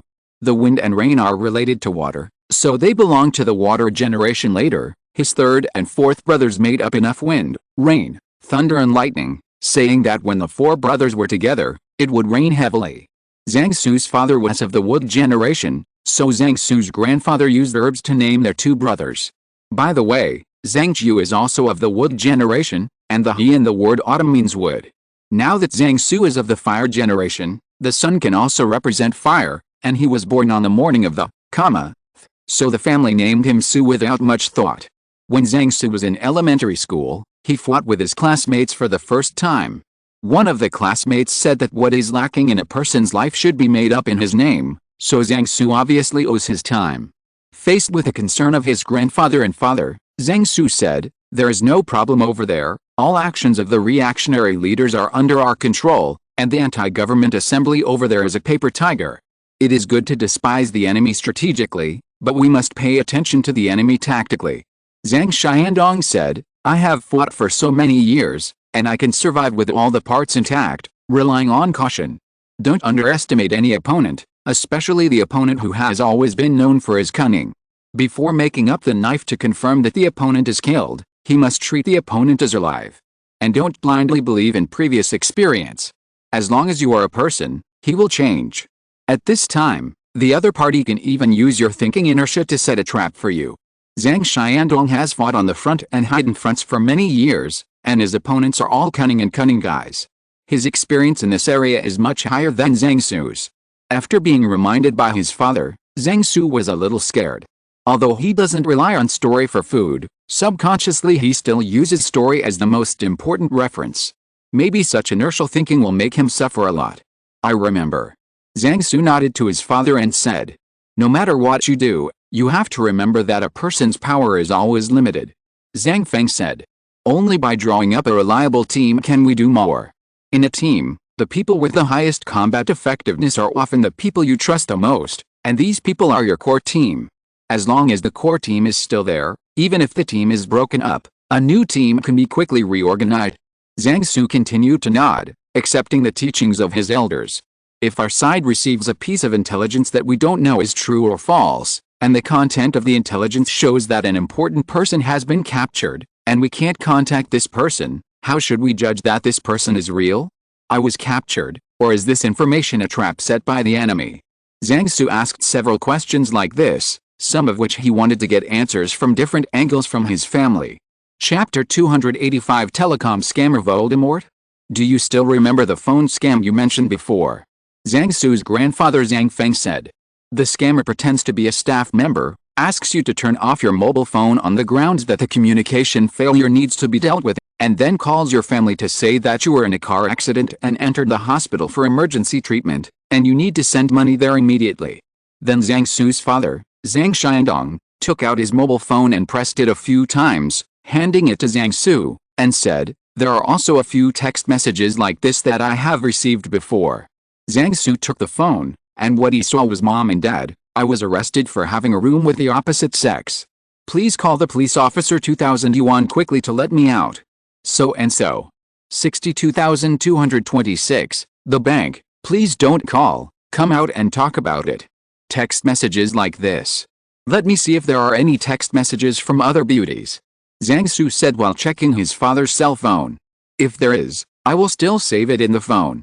Zhang Xiandong gave his son a sideways look. Oh, you didn't deny that a beautiful woman sent you a text message? Zhang Su said affirmatively. Get out the mobile phone, and Zhang Su's hand flew back into the mobile phone case on Zhang Xiandong's waist by itself. Zhang Xiandong didn't answer Zhang Su's interruption, and continued, "These are the same as your question just now. They are all using information unequal to send false information to the other party for deception. Do you know why I wasn't deceived by the text message just now? Or why some people were deceived by that text message?" Zhang Xiandong asked. "Someone in our club was almost deceived. He came to me and wanted to advance his salary and send money to him. I told him it was a text message from a scammer and he woke up. I wasn't fooled. The main reason is that you know my situation." Zhang Su said after thinking about it. "You know that if I'm caught in the UK, it's impossible for you to wire money to a domestic bank. If I was arrested in China, it would be a matter of one phone call to me, and I don't need to pay for it. So you won't be duped. As for those who have been deceived, on the one hand, they cannot contact the person concerned, and on the other hand, they have no weirdness about the source of the text message. The main thing is that they subconsciously think that their children will commit crimes." "That's right," Zhang Xiandong said. "If you want not to be deceived, you have to start from several aspects after receiving news that is not true or not. The first thing is to verify the authenticity of the information. If it is determined that the information is false from the beginning, then ignore him, or even use the trick. Secondly, there is a good communication between the two parties. Not only must we ensure timely contact between the two parties, but we must also ensure that we will not be influenced and interfered by liars during the contact. When we ask the other party to verify whether something really happened, we must contact the other party himself. Otherwise, just like in another phone scam you mentioned before, the so-called police station phone number given by the scammer is simply another phone number of the scammer, so the result of asking the scammer to verify the authenticity of the information is self-evident. The third is not to close the communication channel between the two parties. Sometimes the mobile phone is turned off for a few minutes, and the other party can complete a fraud. It is best to prepare 2 or more contact methods in case of emergency. As long as these 3 basic points are done well, basically fraudulent calls and fraudulent text messages will not be able to deceive you. At first, Zhang Su thought that his father would use examples from the battlefield to educate himself, but he did not expect that the example he used was the recent frequent occurrence of telecom fraud. However, such a comparison shows that there are quite a few similarities between telecom fraud and what Zhang Su wants to ask. Voldemort sent Harry a text message. "Harry, I'm serious. I was captured by the Death Eaters and taken to the Ministry of Magic. I'm waiting online. I'm in a hurry." With no reliable contact, Harry chose the riskiest fireplace. As a result, Harry, who was in a hurry to contact Black, was misled by Creature, the dark hand of the liar Voldemort, without contacting Black himself. Just like the person who called according to the contact information left by the liar, the person who answered the phone on the other side was with a liar. In the end, the deceived Harry went to the Ministry of Magic to send money to Voldemort. No, it was a gift of a head. After figuring out the tricks of the telecom fraudster Voldemort, Zhang Su found that this matter is not difficult to deal with, and he might be able to counter-siege Voldemort and the Death Eaters. Then Zhang Su thought of another question, so he asked his dad, "Dao, I have a question I want to ask. If there is one thing that can only be taken away by a specific person, is there any way for other people to take it away? Take it away, how are things arranged?" Zhang Xiandong asked. "It should be placed on a shelf," Zhang Su said. At this time Zhang Feng said suddenly, It's fine to move it together with a shelf. At this time, Zhang Xiandong looked at Zhang Su with the eyes of baby. I am very disappointed in you. But Zhang Su covered his face and was speechless. In the second round of the Triwizard Tournament at the end of February, how could he forget how Crumb brought Orgy up from the bottom of the water? After chatting until after 9 o'clock in the evening, Zhang Su's grandparents and parents all went home. Dividing line in the mid-90s, there was not so much air pollution and light pollution at night. Occasionally, 1 or 2 clouds drifted across the night and many stars could be seen. Zhang Su, who came back for a rare trip, brought fishing gear and came to the river with Fu Rong to fish. What we eat tomorrow depends on tonight's. If we don't catch any fish, we won't have any meat tomorrow, Zhang Su said to Fu Rong, who was leaning beside him. Fu Rong just smiled and said nothing. She was not interested in fishing, she just wanted to spend more time with Zhang Su when she came here. Zhang Su's home is located in the south of the Tropic of Cancer. Winter is not too cold, and the weather is random at this time of year. Sometimes it's not surprising to wear short sleeves in January or February. Sometimes I go out all night in an internet cafe and find that the temperature drops suddenly 10 degrees. Winter night is not a good time for fishing. Zhang Su came out tonight just to enjoy himself. The temperature in these few days has not been too low. There may be fewer fish in the water near the shore, but it is just a small curse for Zhang Su to let the fish nest, hook and bait enter the deeper water. After more than half an hour, a big fish was dragged ashore by Zhang Su. Just now Zhang Su wanted to fight this big fish, but Fu Rong suddenly shot him and knocked him out with a spell. So Zhang Su could only drag the fish up with embarrassment. How do you want to eat this fish? Zhang Su asked Fu Rong, holding a grass carp weighing more than 20 kilograms. Originally, I just wanted to enjoy it, but I didn't expect to get a lot of rewards. This grass carp Queen Zhang Su and Fu Rong will eat it tomorrow. Well, let's cook the fish head and tail into soup. Fu Rong looked at the grass carp and said, the fish meat on both sides can be used to make sweet and sour crispy fish, and the other can be used to make 5-spice fried fish. Chapter 286 Death Eaters 1 Beat Hogwarts. Vacation time is always short. Soon. I never said that to Soon. 3 days before the end of the holiday, Zhang Su took the local products Furin bought for his family and got on the plane to Paris. The day before he was about to return to Hogwarts, when he was about to play with Gabriel after lunch, a phone call from Dumbledore made Zhang Su feel like he was in no mood to play with his sister-in-law. After the Hogwarts accident, Dumbledore found Dobby, and then Dobby took Loudon to Zhang Su's villa in Hogsmeade, and called Zhang Su with a mobile phone Zhang Su put there. Think about the picture of Loudon holding the manual in one hand and pressing the phone in the other. It is quite beautiful. Hogwarts was attacked by Death Eaters in the early hours of this morning, and Barty Crouch Jr., who had been locked in the secret room by Dumbledore, was rescued by the Death Eaters. If Peeves hadn't spotted the retreating Death Eaters when he was preparing to prank in the hallway, Dumbledore might have been kept in the dark for a long time. But from Loudon's tone, it seemed that the problem was not too serious. He just let Zhang Su know about it, and there was no need to rush back. This action that did not conform to Voldemort's previous style made Zhang Su vigilant. It can be seen that Voldemort and the Death Eaters are making changes, and the previous routines will no longer apply. Perhaps in the days to come, Voldemort and the Death Eaters will make more shocking actions. After Gabriel in his arms pinched Zhang Su's face a few times, Zhang Su realized that he was supposed to be holding Gabriel to read to her, but because he was thinking about something, he had been frozen there for a long time. Zhang Su reluctantly hugged Gabriel to the side and put her away. My sister-in-law is getting old, so she can't hug her casually in the future. After bidding farewell to the reluctant Gabriel, Zhang Su rushed back to Hogwarts immediately. Professor Dumbledore, what's the situation this morning? Zhang Su, who came to the principal's office for the first time, asked as soon as he sat down at the desk. It's Winky. Dumbledore said in a deep voice, I've been trying to avoid Winky knowing about little Barty, but I accidentally let her know. The house-elves at Hogwarts have been bringing food to Barty Jr. Barty Jr. quietly carved his initials on a plate with a broken piece of china cup, and was later discovered by Winky, who was cleaning the plate. Winky then found the Chamber of Secrets while the other house-elves were delivering meals to Barty Jr. After seeing Winky, Barty Jr. asked her to inform the other Death Eaters. And in the early hours of this morning, the Death Eaters rescued little Barty, and they were discovered by Peeves in the hallway. I later found Winky fainted in the Chamber of Secrets. Just as Zhang Su wanted to ask Dumbledore why he didn't make a move, Dumbledore handed him a newspaper and said, "Another major event happened last night, so I wasn't at Hogwarts at that time." Zhang Su took the newspaper, which is today's Daily Prophet. The near side of the front page featured photos of dozens of wizards. The news below the photo reported that there was a large-scale jailbreak in Azkaban last night, and a large number of Death Eaters and Dark Wizards escaped from Azkaban.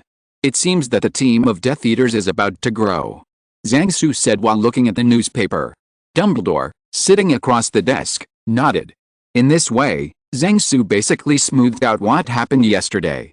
First, there was a large-scale prison break in Azkaban, and Dumbledore, who received the news, left Hogwarts to participate in handling the matter.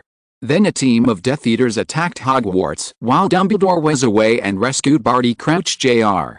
It seems that a previous defense against the dark arts professor didn't escape with him. Zhang Su noticed that Umbridge was not on the escape list. After reading the first edition, Zhang Su turned to the second edition. The second edition begins with a photo, taken of Azkaban from a distance, in which the Dark Mark skull can be seen flying over Azkaban. Newspaper reports have both views. The Ministry of Magic said that a group of Death Eater remnants had organized the escape, and the Ministry of Magic's Aurors would soon be able to arrest the fugitives. And some reports have suggested that a mysterious man may really be back, and that the Dementors have fallen to the mysterious man. "Fuji's life is hard," Zhang Su said after reading the newspaper. Azkaban's escape from prison is not what Zhang Su is concerned about now. What he is most concerned about is the Death Eaters attacking Hogwarts. He didn't want to be touched on the bedside by Death Eaters one day when he was sleeping. "How did the Death Eaters sneak into Hogwarts, Professor?" Zhang Su asked curiously. Although Hogwarts' defensive magic looks good, there are still many loopholes. Not to mention all kinds of secret passages. In the plot, when Mr. Crouch's head is not working well, he can still walk through the Forbidden Forest and touch the edge. Dumbledore did not answer Zhang Su's question, but put the pensieve on the desk, and poured the memory in a brand new vial into it. Under Dumbledore's signal, Zhang Su plunged into the pensieve with a face full of face. What Zhang Su came to was a dark secret road, and he couldn't see his fingers. Suddenly there was a sound of footsteps in the depths of the secret passage, and after a while, several wizards in black cloaks and hoods walked over with bright wands. Zhang Su followed the 5 wizards along the secret path, and soon came to a collapsed place. The wizards who were blocked by boulders and mud did not panic, they seemed to have expected this. Suddenly, Zhang Su, who was following behind, heard a familiar voice. Shenfeng Wuang, a large stone blocking the way, was instantly punched out with a round hole the size of a human head. Zhang Su, who walked to the front, saw that Snape had used several magic strikes in a row, and finally cut a round hole through the stone. After inspecting the cave with a light from his wand, Snape nodded to the wizard behind him. Then everyone took out a biscuit and ate it, and they all turned into mice. Fred and George. Zhang Su, who was watching from the side, covered his face and was speechless. Zhang Su could pass through obstacles, so he followed the little mice through the boulder. After fumbling through some dirt, the little mice finally made it through the barrier.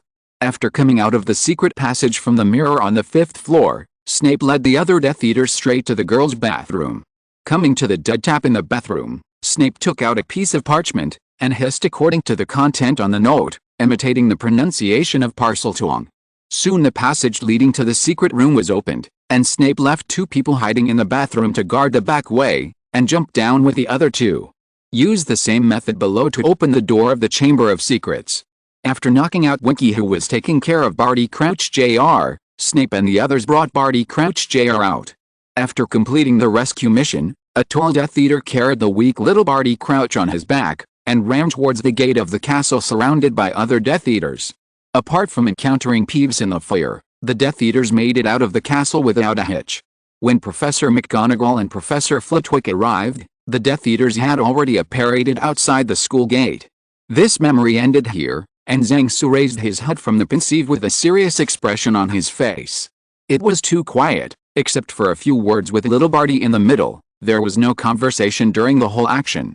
Moreover, this operation was carried out very cleanly, without any trace of muddy water, passing through the obstacles and entering Hogwarts from the secret passage, and going straight to the girls' washroom through the shortest path, preparing a way to open the secret room in advance, and evacuating quickly after rescuing the target, did not do anything superfluous. This memory undoubtedly came from Snape, who may have returned to the castle soon to create an alibi or for other reasons. It's just that Voldemort didn't expect him to tell Dumbledore what happened in this way. The Death Eaters were fully prepared before their actions. Their actions were clean and neat, and they may have conducted corresponding drills through other methods. Zhang Su said to Dumbledore. But we also have good news. Dumbledore said, after this action, Voldemort trusted Severus even more. Zhang Su nodded after thinking about it for a while. This time it was considered an exchange. Using a little Barty Crouch, who was becoming less and less effective, in exchange for Voldemort's further trust in Snape, it was not a profit, but it was also worth it. It cannot be considered a loss. From the fact that Snape led the team in this operation, it can be seen that Voldemort has a little suspicion of Snape. If the operation was sabotaged by Dumbledore returning, who theoretically shouldn't be at Hogwarts, then there would most likely be an insider among the Death Eaters. Now, except for a little accident in the last step, the whole operation can be said to be very successful, and it can be written into special operations textbooks. This largely cleared away the suspicion that Snape was an undercover agent. As for whether Snape and Dumbledore had a double act in this matter, Voldemort thought it impossible. It seems that Voldemort's thinking has changed a lot. Zhang Su said, in the previous records, I have never seen him take similar actions. Yes, said Dumbledore, I suspect that Voldemort may not have arranged this operation. If this is the case, things will be bad. Zhang Su frowned and said, if we change to an opponent we are not familiar with at all, then our actions will be passive. Could it be that Voldemort himself came up with such a move? After all, with Voldemort's desire for power, it's hard to believe that he would hand over the Death Eaters to someone else's command. Dumbledore nodded after thinking for a moment. Those secret passages need to be rearranged for protection, otherwise Death Eaters will use them to sneak into Hogwarts. Dumbledore said, leave the collapsed secret passages to me, and I will set them up as death traps, Zhang Su said. How do you do that? Dumbledore asked curiously. Chapter 287. A total of 7 secret passages leading to Hogsmeade were drawn on the Marauders map seized by Zhang Su with various excuses. According to what the Weasley twins said back then, Filch knew 4 of them, and the twin brothers knew the other 3, including the one that collapsed a few years ago. And this time the sneak attack of the Death Eaters took the one that was blocked due to the collapse. In the map in Dumbledore's hand, there are 4 other paths leading to the depths of the dense forest, and 1 secret path leading directly to the bottom of the lake. Considering the period in which Hogwarts Castle was built, it is not surprising that there are so many escape routes. Dumbledore estimated that the map passed down from generation to generation in the headmaster's hand did not include all the secret passages. On the map provided by Dumbledore, only 1 secret road leading to the Forbidden Forest is usable, and the rest collapsed. The inside of the secret passage leading to the bottom of the lake is fine, but the exit above the bottom of the lake was blocked with stones by unsuspecting Murlocs. Similarly, among the 4 secret passages known to Filch of Hogsmeade, 3 have collapsed in the past few years, leaving only 1 usable. In other words, Zhang Su needs to set traps in the 3 tunnels leading to the Forbidden Forest and the 4 tunnels leading to Hogsmeade. After Zhang Su explained the design ideas and principles of his trap to Dumbledore, Dumbledore immediately approved his plan. It's just that Zhang Su has limited materials at hand, and he can only set up a trap for 1 secret passage today, so Dumbledore asked him to set a trap in the secret passage used by the Death Eaters last night, in case the Death Eaters used it again. Secret road. After coming out of the principal's office, it was already time for dinner. Zhang Su, who was already hungry, walked towards the cafeteria. Today is the last day of the Christmas holiday. Hogwarts students have all returned to school. Everyone is discussing the harvest of the holiday in the cafeteria while waiting for dinner to start. However, the surprise attack on Hogwarts last night quickly spread from Peeves to the students. This incident quickly caused an uproar among the students. Coupled with the news of Azkaban's prison escape in the Daily Prophet today, various rumors began to spread among the students. Zhang Su found Fred and George, who were chatting with the students at the table of the Dean of the Lion, and gave them a piece of parchment, and said, at 10 minutes to 8 o'clock tonight, take this one goes to Filch's office. Then, ignoring the bewildered twin brothers, they went straight back to the long table in the Eagle Court for dinner. Fred and George arrived at Filch's office on time, and after reading Zhang Su's note, Filch handed them both a huge toolbox. After taking a box of tools and materials for filling holes in the wall from Filch, The twins followed Filch's instructions to the mirror on the 5th floor. At this time, Zhang Su and Peeves were already waiting here. Zhang Su beckoned the twin brothers to follow, and then led the two of them and Peeves into the secret passage behind the mirror on the 5th floor. The reason why I brought Fred and George to help today is because they are very familiar with the various secret passages, and on the other hand, it is to remind them, so that the Death Eaters don't kill them when the time comes, but take the two of them to death. A person who likes to drill secret passages was pitted to death. It is not an exaggeration to describe the secret passage of Hogwarts with 9 turns and 18 turns.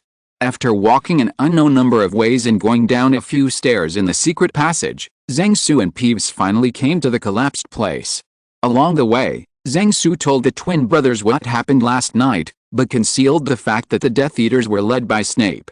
Fred and George were both taken aback when they learned that the Death Eaters had infiltrated Hogwarts with the aid of a mouse biscuit they had invented. The deformed biscuits you sell in the future can be shortened to less than 1 minute. Zhang Su said to the two of them.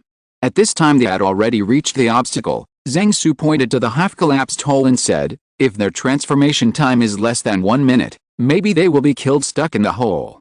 The secret passages at Hogwarts are all built of stones, which are relatively strong, but they haven't been maintained for hundreds of years, and collapse in some places is inevitable.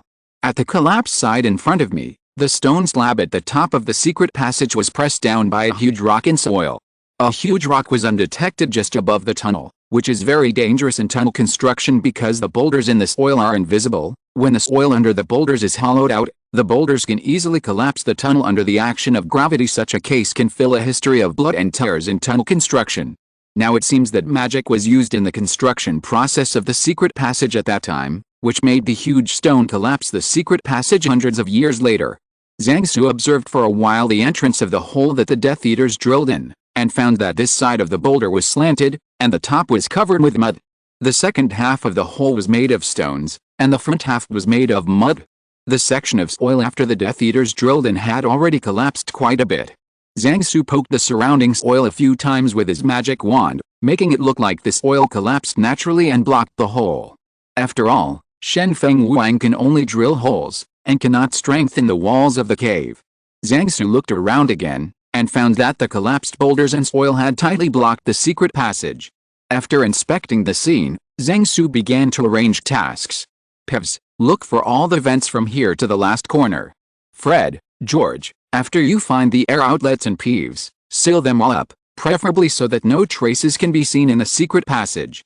The twin brothers had no objection, and followed Zhang Su's instructions and began to block the vent with Peeves. The air vents in the secret passage are very hidden, but with Peeves who cameo as this oil traveler's grandson, they will soon be able to find the air vents through the air ducts in the dirt. After Zhang Su walked to the back of the first corner and chose a place, he drilled a wrist-thick hole in the stone slab on the top of the secret road, then turned into a herringbone ladder, climbed up and stuffed a piece of C4 into the hole, and then inserted the detonator and fuse. Zhang Su took out a gas tank from his treasure bag and put it there where he estimated that the new collapse in the secret passage would not affect it. Wait until all the vents are blocked, and then blow up this secret passage, and this section of the secret passage will form a closed space. This tank of gas just replaced on New Year's Day is enough to turn this place into a gas chamber. The unpleasant smell accumulated in the secret passage for hundreds of years should make the Death Eaters ignore the unpleasant smell of ethanol in the gas. It's just that for a while later, when I'm too lazy to go to the kitchen, I can't cook and eat secretly in the dormitory. According to the working regulations of the house-elves, it is okay for them to send food to the professor's office and professor's dormitory, but not to the public dormitory. A trap is that the simpler the better. Simplicity sometimes means fewer flaws, and fewer flaws means that it is difficult to be discovered. It would be nice if the Death Eaters had another cigarette to calm down. After the twins and Peeves sealed all the vents, Zhang Su lit the long fuse, and then led everyone to run vigorously. After a loud boom, the shock wave was rampant in the secret passage.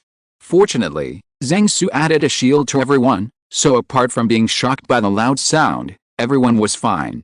After the dust settled, Zhang Su and the others returned to the explosion site, and found that this secret passage had been blown down, and mud and stones had blocked this section of the secret passage. After checking that there were no gaps that would cause gas leaks, Zhang Su let Peeves pass through the obstacle and unscrewed the valve of the gas tank opposite. After Peeves came back, Zhang Su left the secret passage with him.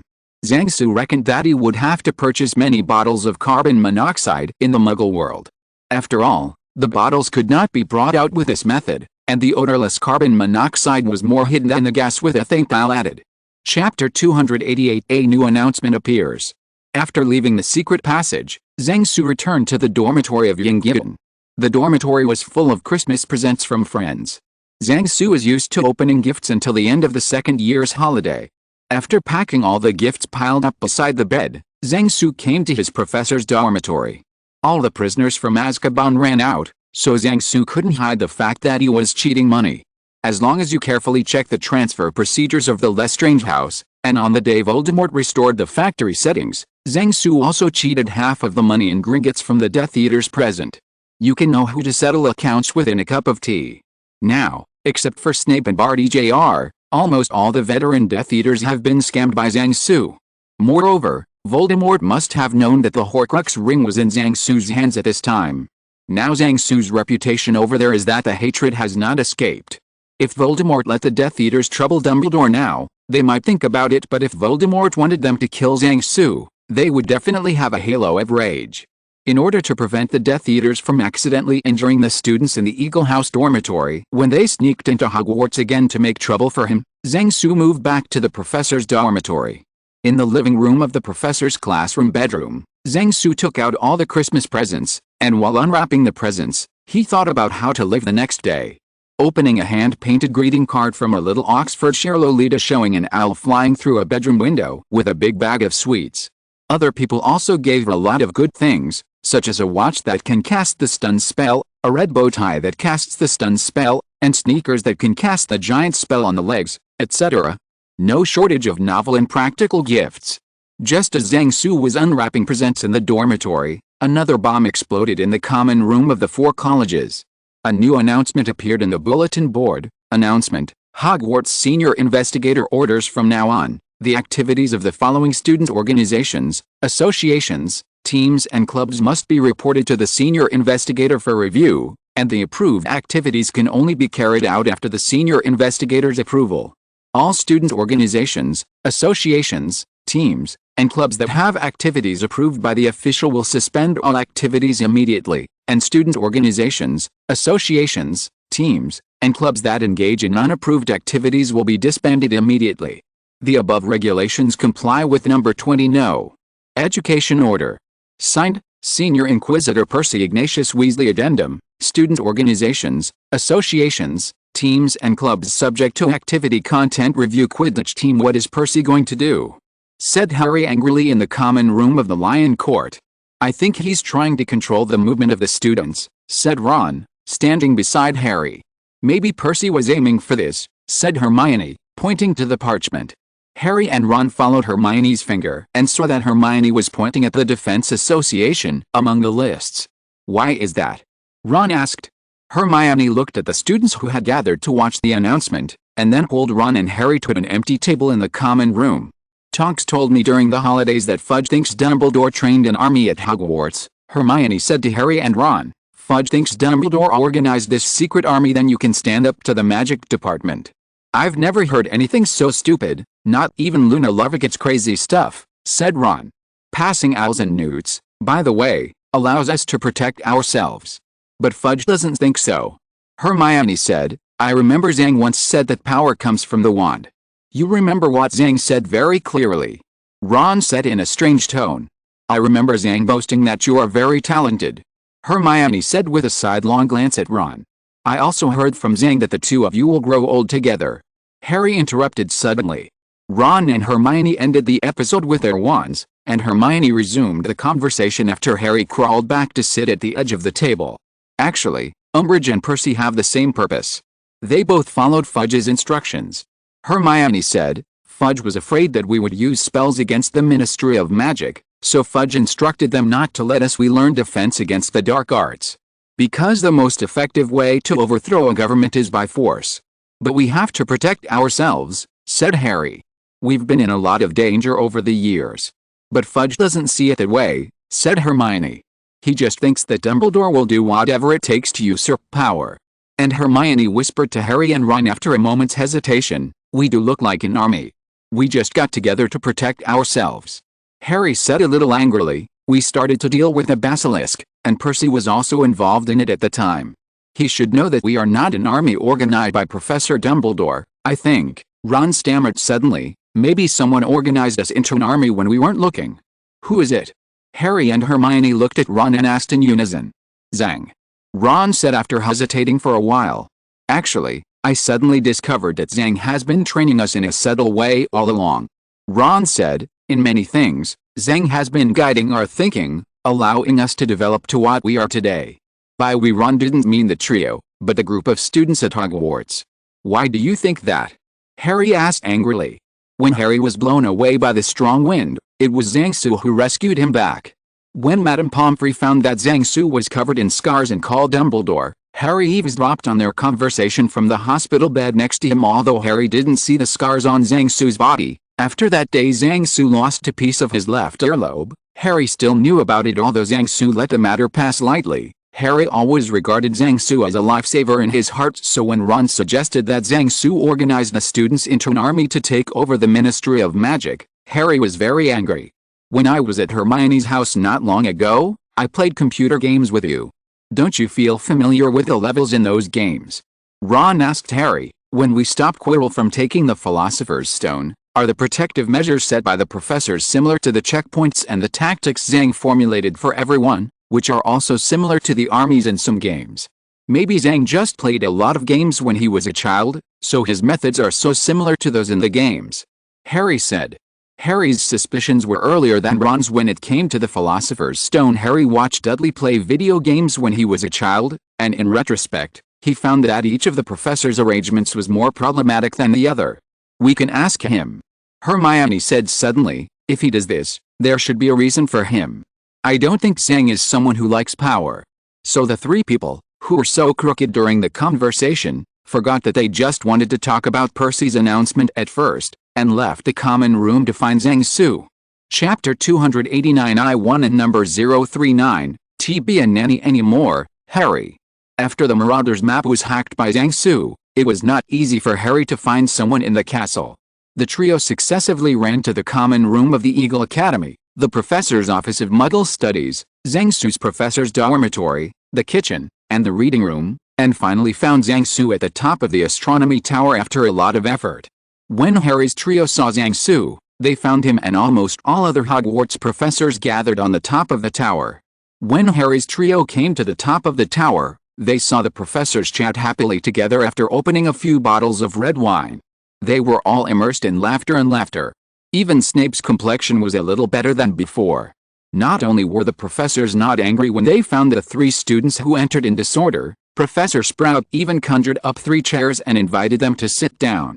After seeing that their dean, Professor McGonagall, had no objection, the Harry trio sat down on the chairs with a little trepidation.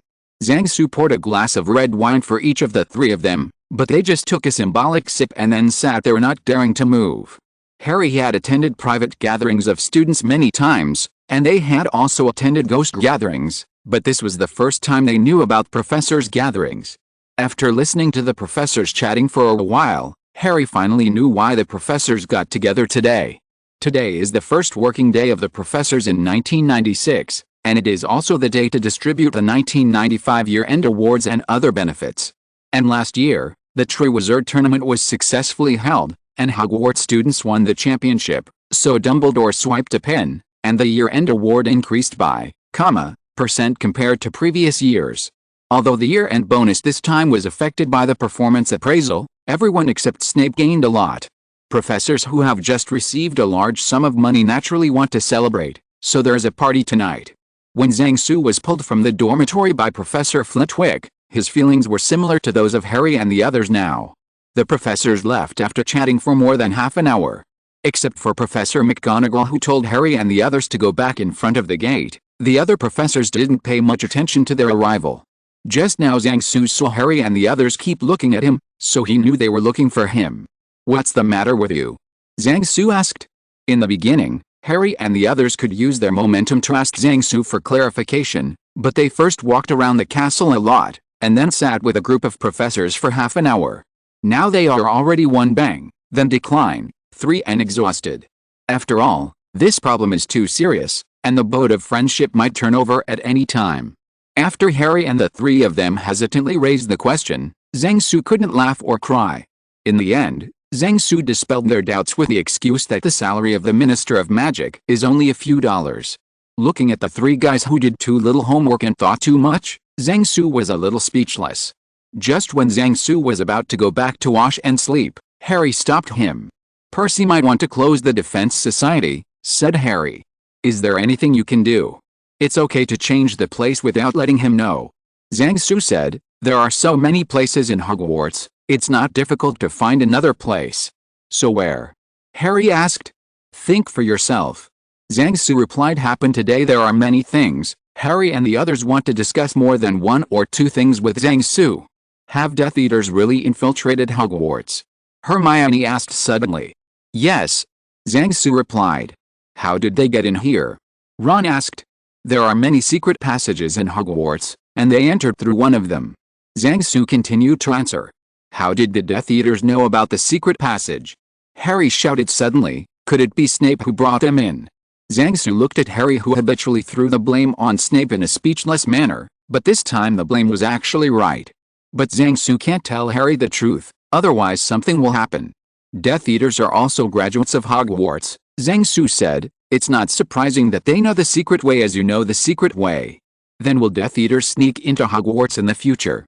Hermione asked worriedly. "This possibility cannot be ruled out," Zhang Su said, "but all the protective measures have been reinstalled in the secret passages now. If you break in randomly, you will die.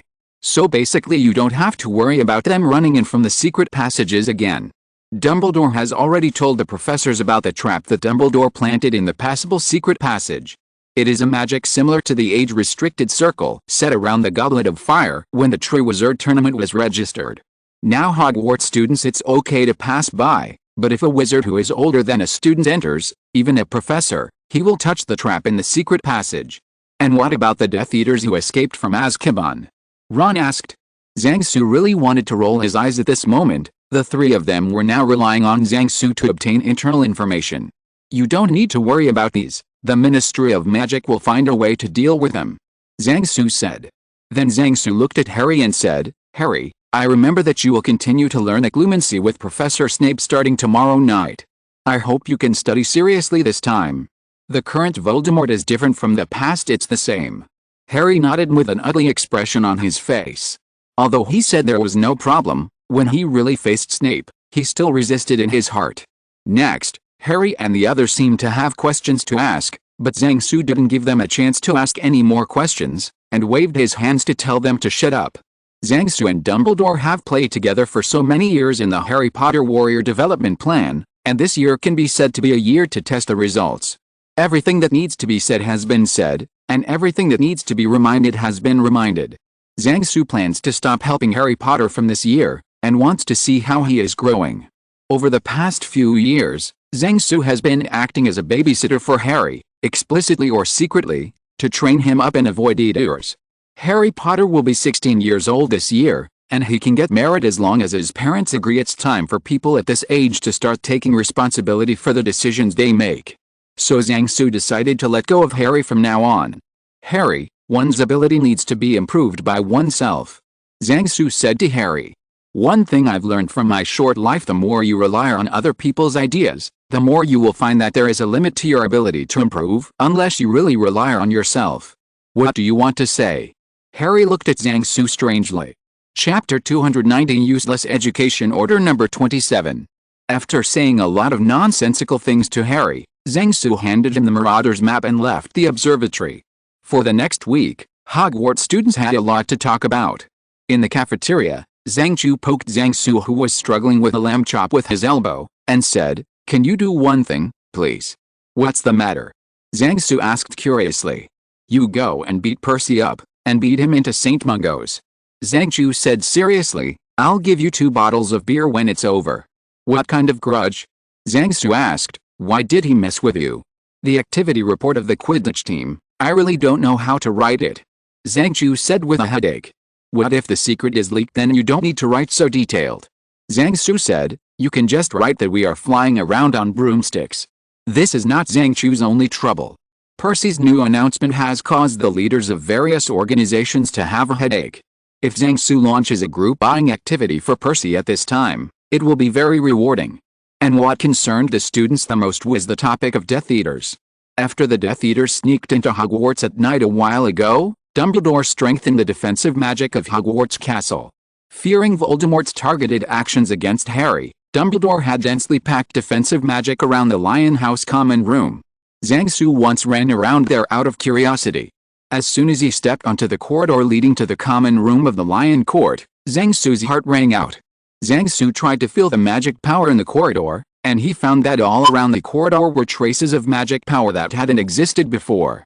Zhang Su, who didn't dare to die anymore, turned around and left immediately. As the second target of the Death Eaters, Zhang Su naturally also worked hard in his dormitory and office. Although he is not as strong as Dumbledore's technology, but he has finished products, and those spell traps can be installed directly. However, in order to prevent other students from being hurt, Zhang Su installed control-type spell traps. As a result, one night when Luna was looking for Zhang Su with a newly made mountain eagle hat, she accidentally touched the trap and was hung on the ceiling of the office. It wasn't until after 3 o'clock in the morning that Zhang Su, who had returned from the inauguration ceremony of the new elder of the Centaur tribe, came to put the snoring Luna down from the ceiling. Fortunately, the students in the dormitory of the Eagle Academy were all asleep at that time, otherwise Zhang Su would have a hard time explaining why he sent back Luna, who was a little depressed, so late. The biggest impact on the students of Hogwarts is the escape from Azkaban. More than 10 years ago, many relatives of students were murdered by Death Eaters. Now there are photos of the murderer in the newspapers, which makes the emotions of many victims' families very unstable. In a Muggle Studies class, halfway through Zhang Su's lecture, a student suddenly raised his hand. Zhang Su was surprised, and then asked her to get up and ask questions. Professor Zhang, I have a question. Is the mysterious man really back? Will they still be defeated? Susan Burns asked Zhang Su anxiously. She was a little afraid that Zhang Su would punish herself for asking questions that were not related to the course. But 3 relatives of her family died at the hands of Death Eaters. And the murderer was on the escape list this time, which put her under a lot of pressure. Zhang Su just nodded, and after saying yes, he let her sit down. Susan's performance is only a typical representative of this part of the students. Most of the students who had been skeptical about Voldemort's return because of the Ministry of Magic's propaganda now believed it as witnesses of Voldemort's return. Zhang Su and Harry were frequently dragged by other students to confirm this question again and again. Zhang Su encountered students in the same situation as Susan in several classes. Not long after, Percy made a new announcement.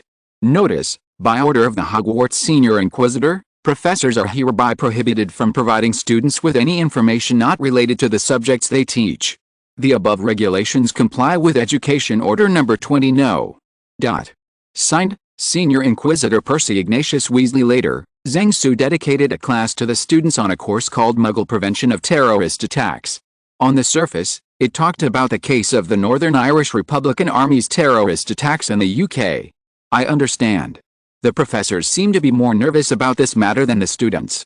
Every day in the faculty lounge, the professors are constantly discussing the issue of strengthening Hogwarts defenses. Even though Percy was sitting in the lounge, the professors didn't shy away from him, discussing how to plant the magical plants such as peas, watermelons and corns newly bred by Professor Sprout around Hogwarts. After Percy left, everyone started talking about the escaped Death Eaters. However, Zhang Su didn't see Professor Snape in the lounge for a while. On the surface, he was preparing for the second on-site teaching review. The actual reason was only known to a few people in the know. At the weekend, everyone can finally change their mood, because the Quidditch match between the Eagle Court and the Badger Court will start on Saturday. With Cedric graduating, Harry and Malfoy were suspended, and the secret battle of 3 golden flowers and 1 green leaf was gone. Now in the sky of Hogwarts, only Zhang Chu, the seeker of the previous generation, is left. If he wants to reproduce the wonderful duel of that year, he has to wait for Harry to come back next year. And the new seekers are a little immature. After Cedric graduated, the Badger Court Quidditch team left a very good seeker, but replaced it with a still good seeker, Sharpie. After Harry Potter was suspended, Ginny temporarily served as the seeker for the Lions Quidditch team. The Snake Court Quidditch team, whose seeker was also suspended, has Harper as the new seeker. According to Zhang Su's analysis after getting the information, Xiaobi of the Badger Academy is the most troublesome existence. He was just buried by Cedric's outstanding performance. He was tossed by Cedric in the practice game before. After playing a few official games to absorb experience, he is a hero again. Needless to say, Ginny, as a person who can become a professional player in the future, her current foundation has already been revealed, and she is also a hero after playing a few official games to absorb experience. As for Harper, who replaced Malfoy in the Snake Academy, the other Academy members were relieved to learn that he was serving as the seeker for the Snake Academy. Today's game was fierce. Xiaobi didn't show face to the ex-captain's girlfriend, and almost snatched the snitch before Zhang Chu. Fortunately, with Zhang Chu's rich experience and his broomstick opening, he quickly stabilized the situation. After winning the competition, Zhang Su received an unexpected invitation. If you're listening to this novel on a channel other than Fanfic World, it means they downloaded and uploaded it without effort. We cordially invite you to visit our channel, Mundo Fanfic Novelis. There you'll find the original version of this story, and you can explore many other novels of various genres. We're waiting for you to immerse yourself in a world of incredible novels. Chapter 291 Interesting. The second weekend after the Quidditch match is Hogsmeade Week this month. The news this week, apart from Professor Weasley's second on-site teaching review of Professor Snape, is that Professor Weasley has not approved the content of the Defense Association's activities for a long time. This has essentially sealed off the Defense Association. At the beginning, Harry led everyone to fight in the kitchen, but he accidentally burned the anchovy mushrooms planted by a certain professor, and was kicked out by a certain professor.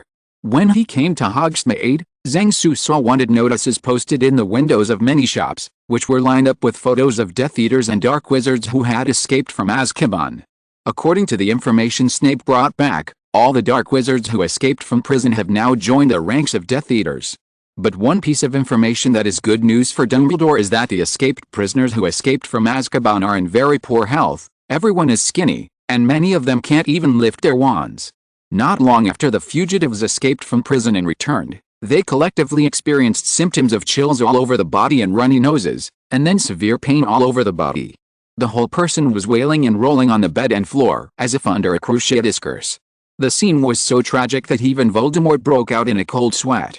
Later, it was Lucius Malfoy who guessed the symptoms of these people and went to find the Dementors to take away the last food additives in their hands, which temporarily relieved the pain of these people. Those Dark Wizards also willingly joined the ranks of Death Eaters to work for Voldemort because of the food additives in Voldemort's hands. Voldemort also accepted those people out of the need for cannon fodder.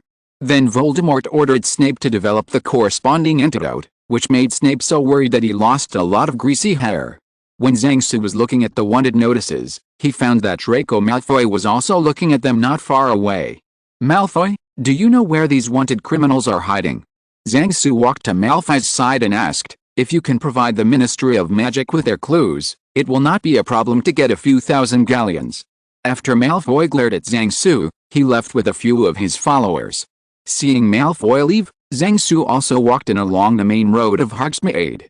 Before taking 2 steps, Zhang Su saw a witch with short brown hair, blue eyes, and wearing a black robe standing on the side of the road, and a witch with shoulder-length golden hair tied into a small braid at the end, also with blue eyes, wearing witches in red and blue robes. These 2 beautiful ladies in their 20s were handing out flyers by the side of the road.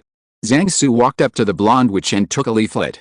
Interesting coffee, a newly opened tabletop gaming cafe, a cafe where you can hang out with friends. Enjoy 8% off with this flyer.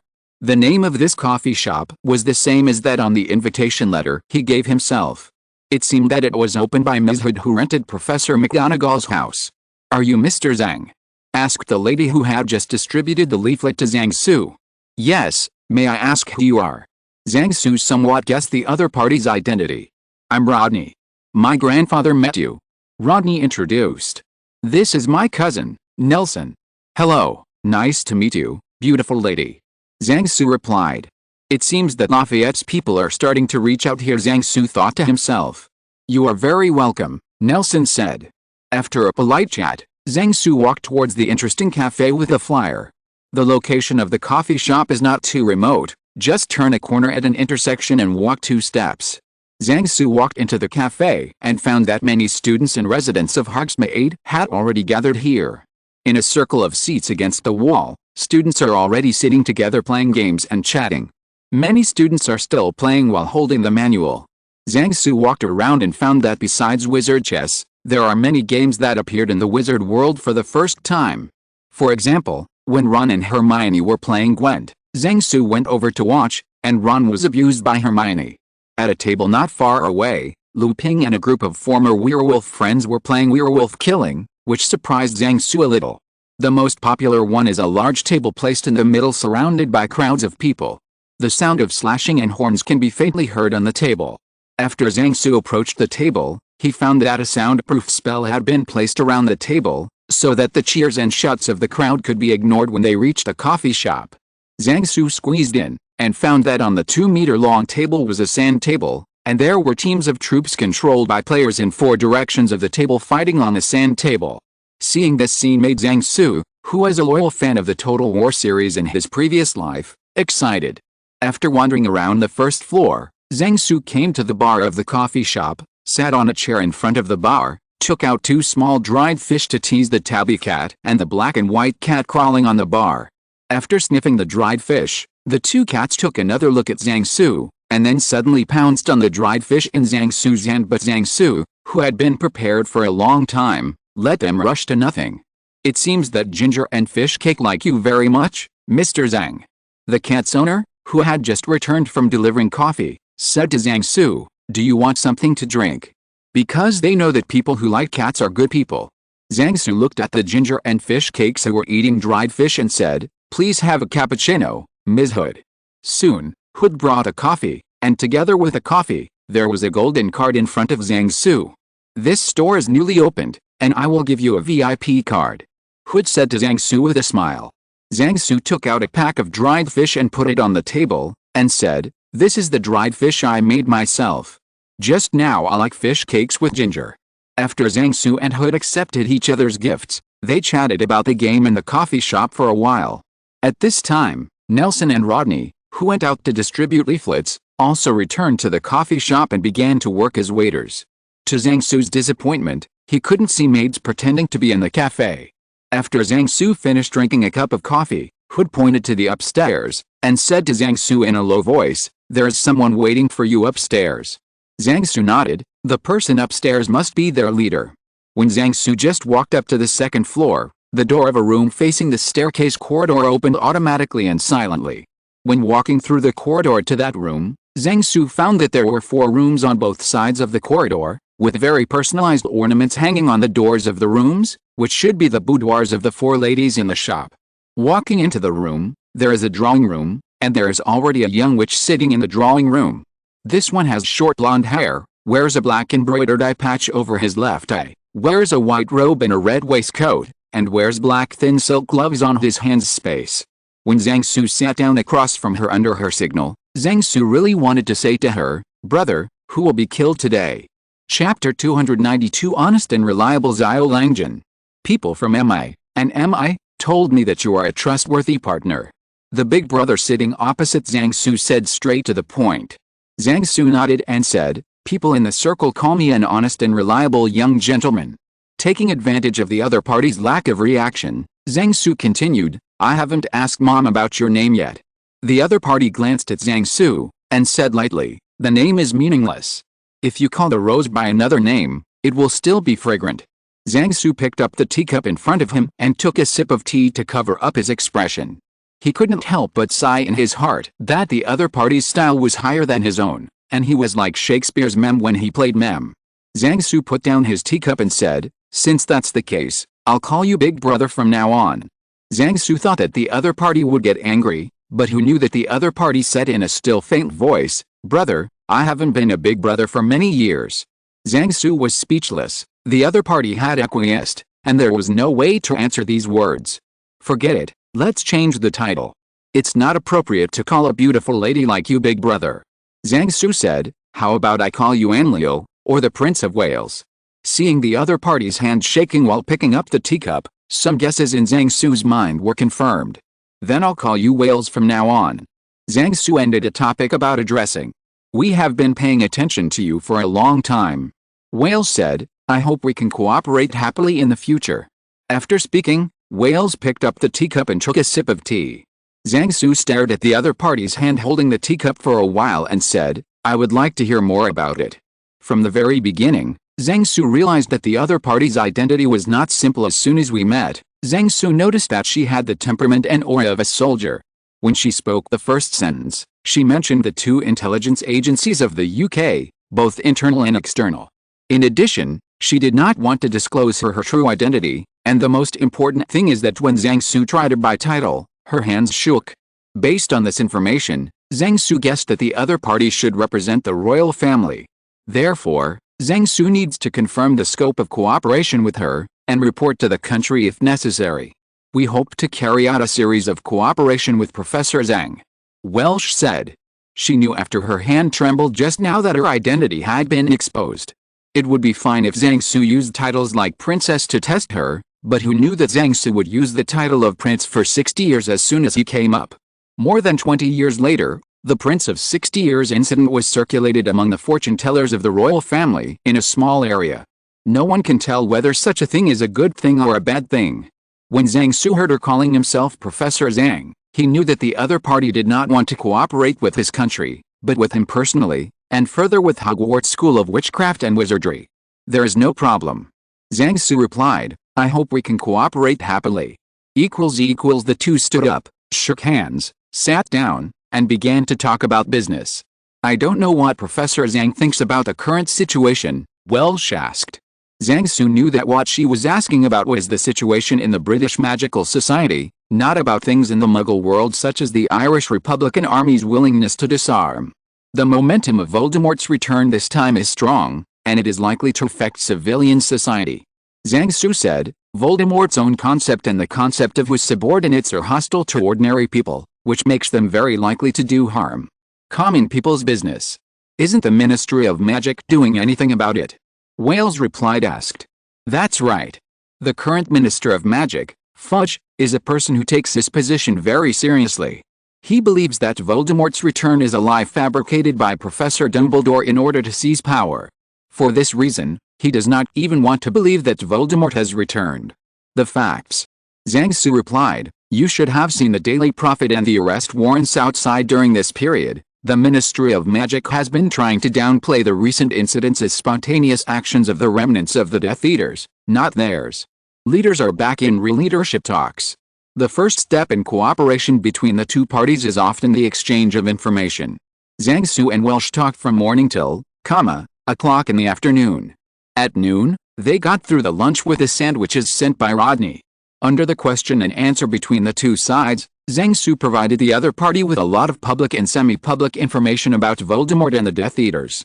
This time, Zhang Su did not cheat on intelligence. After all, everyone called him an honest and reliable young gentleman, and the intelligence agency of the State Department stood behind him, so it was easy to analyze the problematic areas. Just like ordinary people can see the bugs in the content of animation and game novels, it is normal for intelligence analysts to find loopholes in Zhang Su's words. In terms of intelligence analysis, the level of wizards is much worse. However, Zhang Su did not provide information about Horcruxes, undercover agents, and food additives to the other party. The other party didn't expect Zhang Su to share all the information with them from the beginning. If Zhang Su said too much at once, they would think that Zhang Su was playing tricks. Unless Zhang Su's head was pinched by the scar on his brother's chest up, shallow talk does not exist in the intelligence community. Moreover, the role of Harry Potter has also been downplayed by Zhang Su into a mascot. Otherwise, with the style of the British government, after they know the role of Harry Potter, I am afraid that during the next Hogsmeade week, Harry Potter will be kidnapped by them. There is also the matter of food additives. Zhang Su didn't say anything even if he was beaten to death. Therefore, Zhang Su focused on the list of Death Eaters, as well as the analysis of their behavior and personality. This information was also urgently needed by the other party. After Zhang Su finished speaking, Wales said, "It seems that Voldemort and his men will definitely not be peaceful this time." Zhang Su nodded. "We were dragged down by the Cold War more than 10 years ago, and this time we will not give them another chance to harm civilians," Welsh said firmly. In this way, The next development will be wonderful, and Zhang Su doesn't think the other party is a good stubble. And having one more powerful helper is better than Louding and the others fighting alone. Okay, I have one last question. Welsh stretched his waist and asked with a smile, why did you call me big brother from the beginning? Don't I look attractive to women? Facing Welsh's sudden change in painting style, Zhang Su swallowed his saliva, and then said, it's because of your temperament and momentum. Temperament and momentum are intangible and there is no conclusion. It depends on how the other party understands it. I thought it was because mine was the biggest, Wales said, hugging his chest. Zhang Su didn't answer. He didn't understand why the other party's painting style changed suddenly. Could it be that he was trying to seduce himself? And if the one who grows the biggest is called Big Brother, then the one who grows up like this is big on one side and small on the other. Wouldn't it be called a sea-girl? Zhang Su saw that it was already the beginning of sunset outside, and he was very hungry, so he planned to leave. Professor Zhang, why not have dinner with us tonight? Welsh said. Zhang Su is naturally willing to treat someone to dinner, not to mention that the other party is a beautiful woman. Chapter 293. When night fell, today's cafe closed early. Because the Death Eaters escaped from prison, the students of Hogwarts were required to return to the castle before dinner, and the residents of Hogsmeade seldom came out. Under the light of candles on the dining table in the living room, Zhang Su had dinner with 4 ladies. At the dinner table, the ladies treated Zhang Su like a young man in his teens at the beginning, and drove a car at him from time to time, trying to embarrass the young man. But after a few rounds, not only did Zhang Su not get embarrassed, he even counterattacked them a little bit red-faced. After several contests, everyone stopped the driving game. Today is the first time we meet, just for entertainment. Everyone understands the principle of enough. This is not the main way to deepen friendship with each other, at least not at present. These are just embellishments, and the focus is on the exchange of information between the two sides. Zhang Su told them a lot of interesting things about Hogwarts, and revealed some information about Hogwarts that could be revealed between the lines of each short story. The ladies also told Zhang Su about their situation through various interesting stories. After a dinner, the guests and the host enjoyed themselves, and after everyone chatted for a while, Zhang Su said goodbye and went back to Hogwarts. Dividing line in a premeditated ambush targeting individuals, the action part is often intense and short. The most time-consuming part of an ambush operation is the preliminary intelligence collection work, plan formulation work, and intelligence investigation work. The details of these tasks can be tens of thousands of words. Many successful ambushes often end in just one cigarette, and the report can be written in 1 or 2,000 words. Those that take longer are basically battles with a large number of people. When several people on both sides were in a state of fighting for their lives, they used whatever moves were powerful. Most of the moves that could write 4 or 5 chapters were artistic processing. If you don't believe me, just refer to those legal programs. Most of the time is spent describing the detection process of the case. Except for the criminals slipping through the net and escaping, the time to actually catch the criminals is extremely short. Zhang Su didn't know how many words Voldemort used to prepare for this ambush against him. Zhang Su only knew that he was on his way back to Hogwarts and was surrounded by 6 Death Eaters. At the beginning, when the apparition pop and pop sounded, Zhang Su once imagined that this was the scene where they in the coffee shop were going to perform a scene of a beautiful woman saving a hero. But when he saw that the person in front of him was Barty Crouch Jr., Zhang Su gave up that idea. It could be seen that the Death Eaters were in a hurry, and in order to avoid unexpected problems in Yechen Mengdo, they took action without talking nonsense. However, the Death Eaters were not professionally trained professionals after all, and there was a time difference of almost 3 seconds when they came over through apparition, and subconsciously in their hearts, they didn't attack Zhang Su until they were all together. This provided Zhang Su with a rare opportunity to fight back. Just as the first apparition snap sounded and Barty Crouch Jr. appeared in front of Zhang Su subconsciously flicked the wand from the sleeve to his right hand. When the 5th Death Eater appeared, Zhang Su had already waved his wand, and a chain of lightning flew towards the Death Eater. After the lightning hit the Death Eater, he immediately turned to the 6th Death Eater who had just appeared from apparition not far away. As a result, the lightning disturbed the apparition of the Death Eater, causing him to scatter all over the place. It's a pity that the completion of this spell is not enough. It can only paralyze people for a while but cannot kill people. The Death Eater who was dismantled because of the interference of apparition can only say that he was unlucky. If it appeared half a second or half a second later, It would not end up like this. Seeing that the gap in the encirclement had been opened, Zhang Su immediately activated a giant power curse on his sneakers, which was one of the 3-piece set of death he received for Christmas. Dead Apostle rushed over there. At this time, the other Death Eaters had come to their senses, and several spells flew towards Zhang Su, and at the same time, an invisible smoke bomb flew over. When Zhang Su heard the sound of the spell behind him, he immediately jumped up.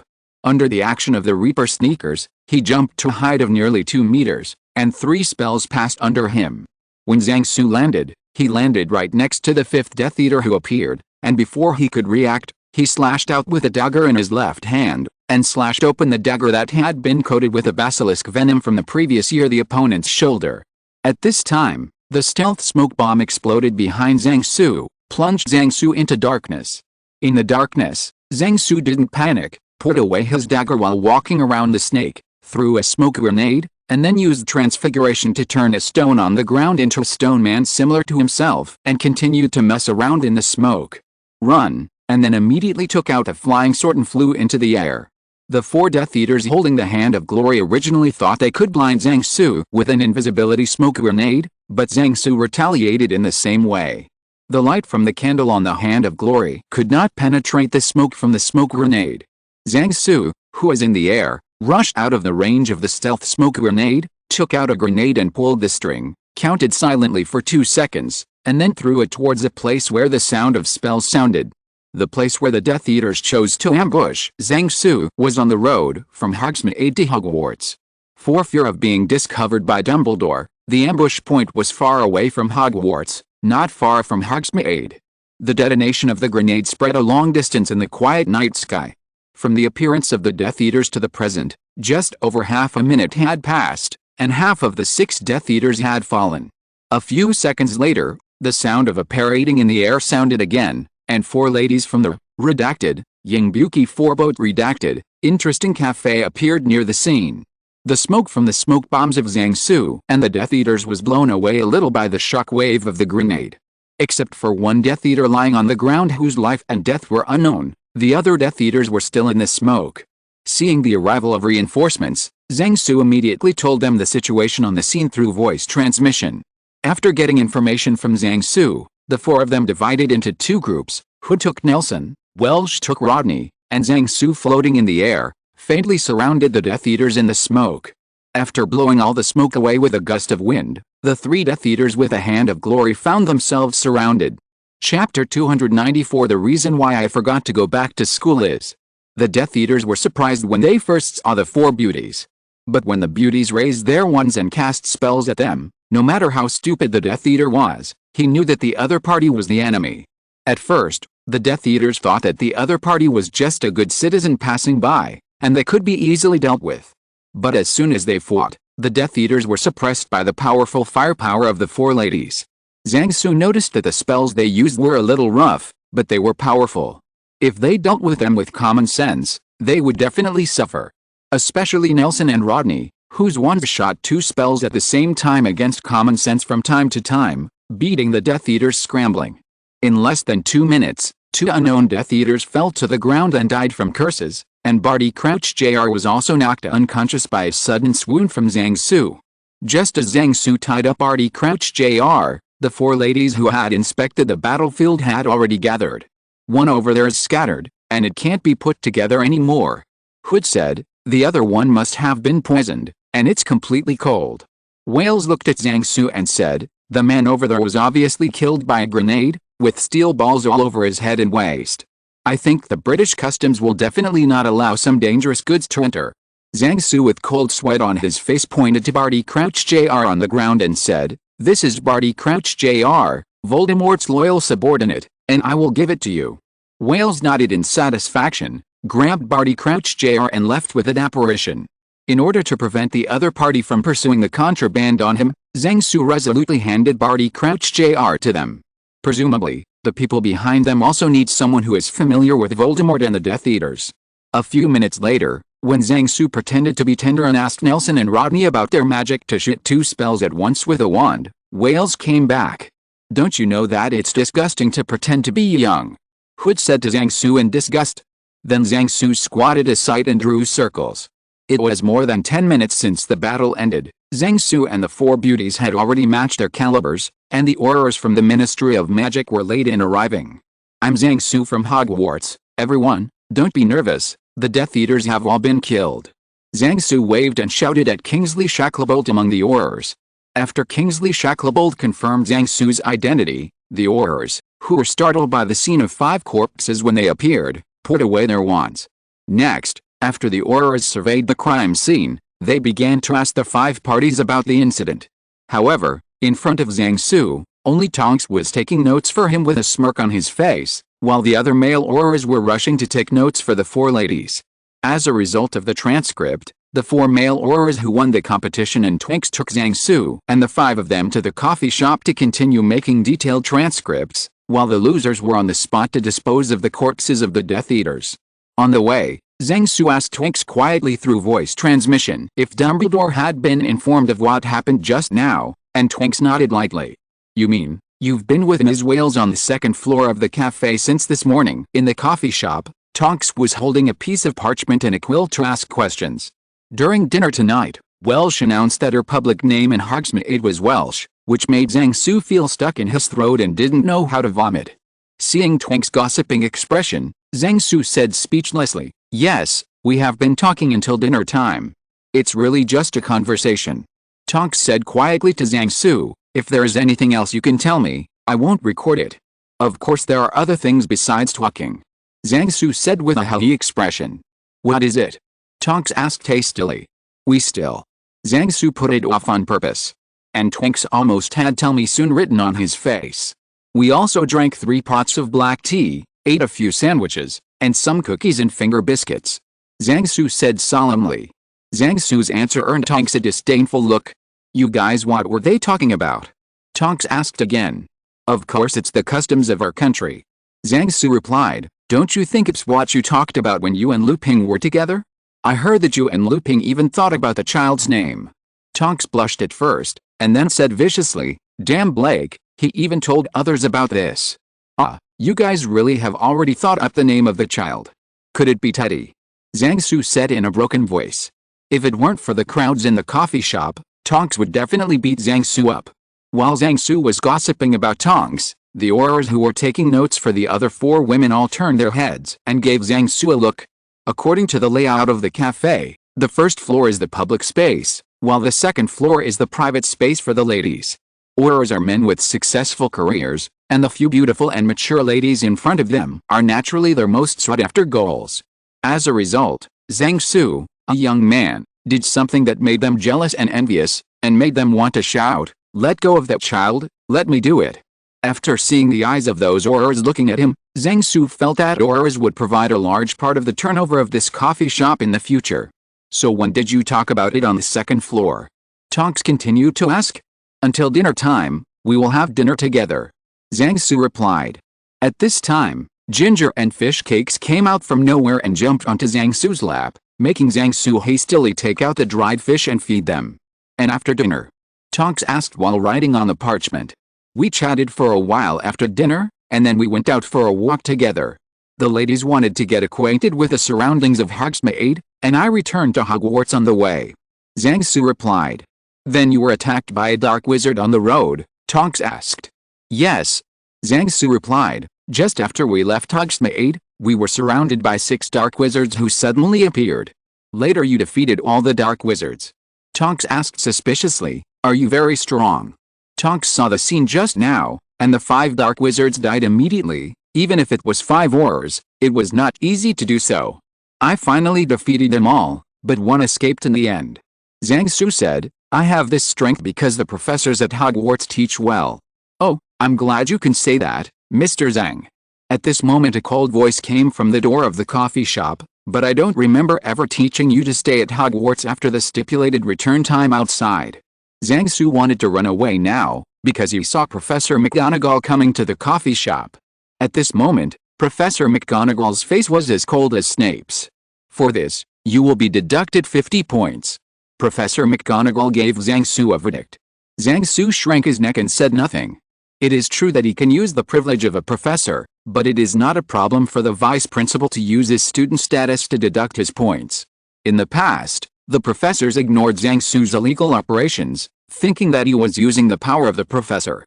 But Dumbledore was not at Hogwarts tonight, and after Professor McGonagall received the news from the Order of the Phoenix, she was quite frightened. Although Professor McGonagall knew that Zhang Su could fight, she was still terrified by the fact that one person dealt with 5 or 6 Death Eaters. In the eyes of Professor McGonagall, the witches who rented her house to open a coffee shop are just ordinary wizards. In the earlier confession, in order not to expose themselves, the 4 decided to push the blame on Zhang Su, describing themselves as Mengxin who was shivering with fright. As for using his own power to add back the 50 points to the Eagle Academy, Zhang Su never thought about it. It is better not to do the thing of plucking Professor McGonagall's beard, although he has done a lot of death with Professor McGonagall up. Professor McGonagall's aura made Tonks, who was taking Zhang Su's notes, tremble with fear, and after quickly asking a few questions, he taught Zhang Su to Professor McGonagall. After Tonks left, Professor McGonagall stared at Zhang Su and asked, "So what made you forget the time to go back to school, Mr. Zhang?" For a moment, Zhang Su didn't know how to answer.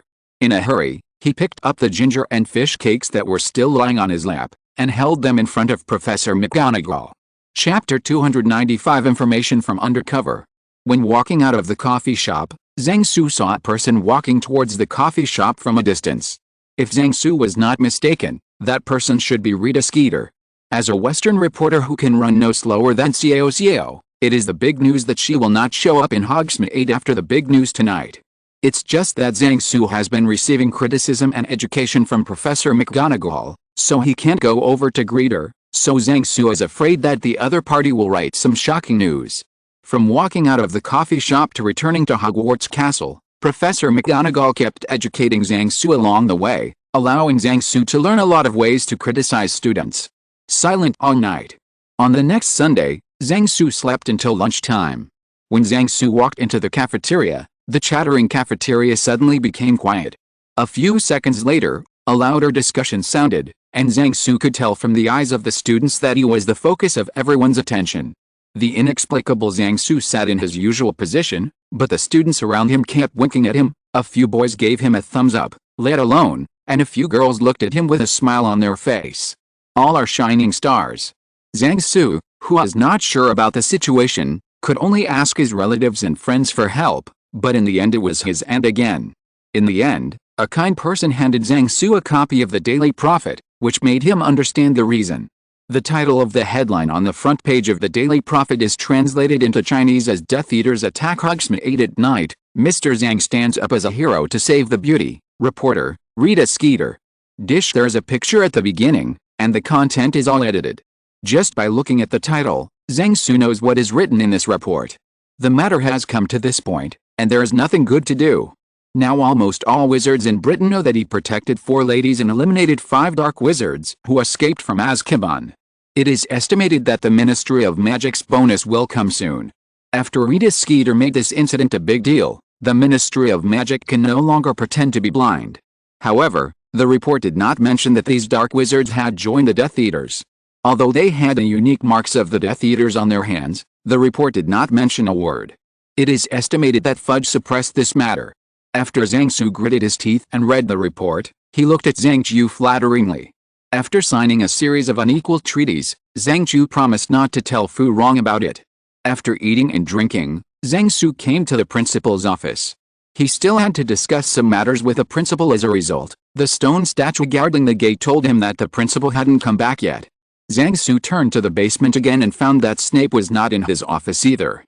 Judging from the situation last night, it is estimated that Voldemort's side is also in chaos now. Fortunately, Rita Skeeter scribbled on the Daily Prophet, and Voldemort and the Death Eaters didn't realize that there was a powerful foreign force hidden in Hogsmeade. From the lines in the news report, it can be seen that Zhang Su alone wiped out their 6 not weak Death Eaters, but whether Voldemort and the others believe it is another matter. Rita Skeeter wrote what happened last night as a cool article, and if Voldemort and the others believed it, they would have a lot of fun. After the dinner time was over, Zhang Su was called away by Dumbledore, who had just returned to Hogwarts. When Zhang Su came to the principal's office, Snape was leaving. After a brief exchange of pleasantries, Dumbledore handed Zhang Su the report Snape gave him just now. After Zhang Su took the report, he read it carefully. Snape reported the recent movements of Voldemort and Death Eaters and some other information. After absorbing a new batch of Death Eaters, the Death Eaters have now split into 3 factions. The first faction, the Diehards, is composed of Death Eaters who have just escaped from Azkaban. These Death Eaters claim to be the most loyal to Voldemort, thinking that they can go to jail for Voldemort. Then those who make excuses, Death Eaters who get away with it, are more loyal. The second faction, the Meritorious faction, is the Death Eaters who were not imprisoned in Azkaban back then. This group of Death Eaters said that we have been bearing the reputation of traitors for more than 10 years, and finally found the boss, so our credit is the greatest. And the third faction, the new faction, is the Black Wizards who escaped from Azkaban prison this time. Can hug to keep warm, and they are the group of people who are most anxious to show their value. Although these Death Eaters behaved obediently in front of Voldemort, they continued to intrigue behind their backs, and small conflicts broke out from time to time, and Voldemort turned a blind eye to these conflicts. The Die-Hard faction and the Meritorious faction looked down on each other, and at the same time despised the newbie faction. However, one of the Death Eaters reconciled between the Die-Hard faction and the Meritorious faction in the play, which eased the conflict between the two factions, and this person was Barty Crouch Jr.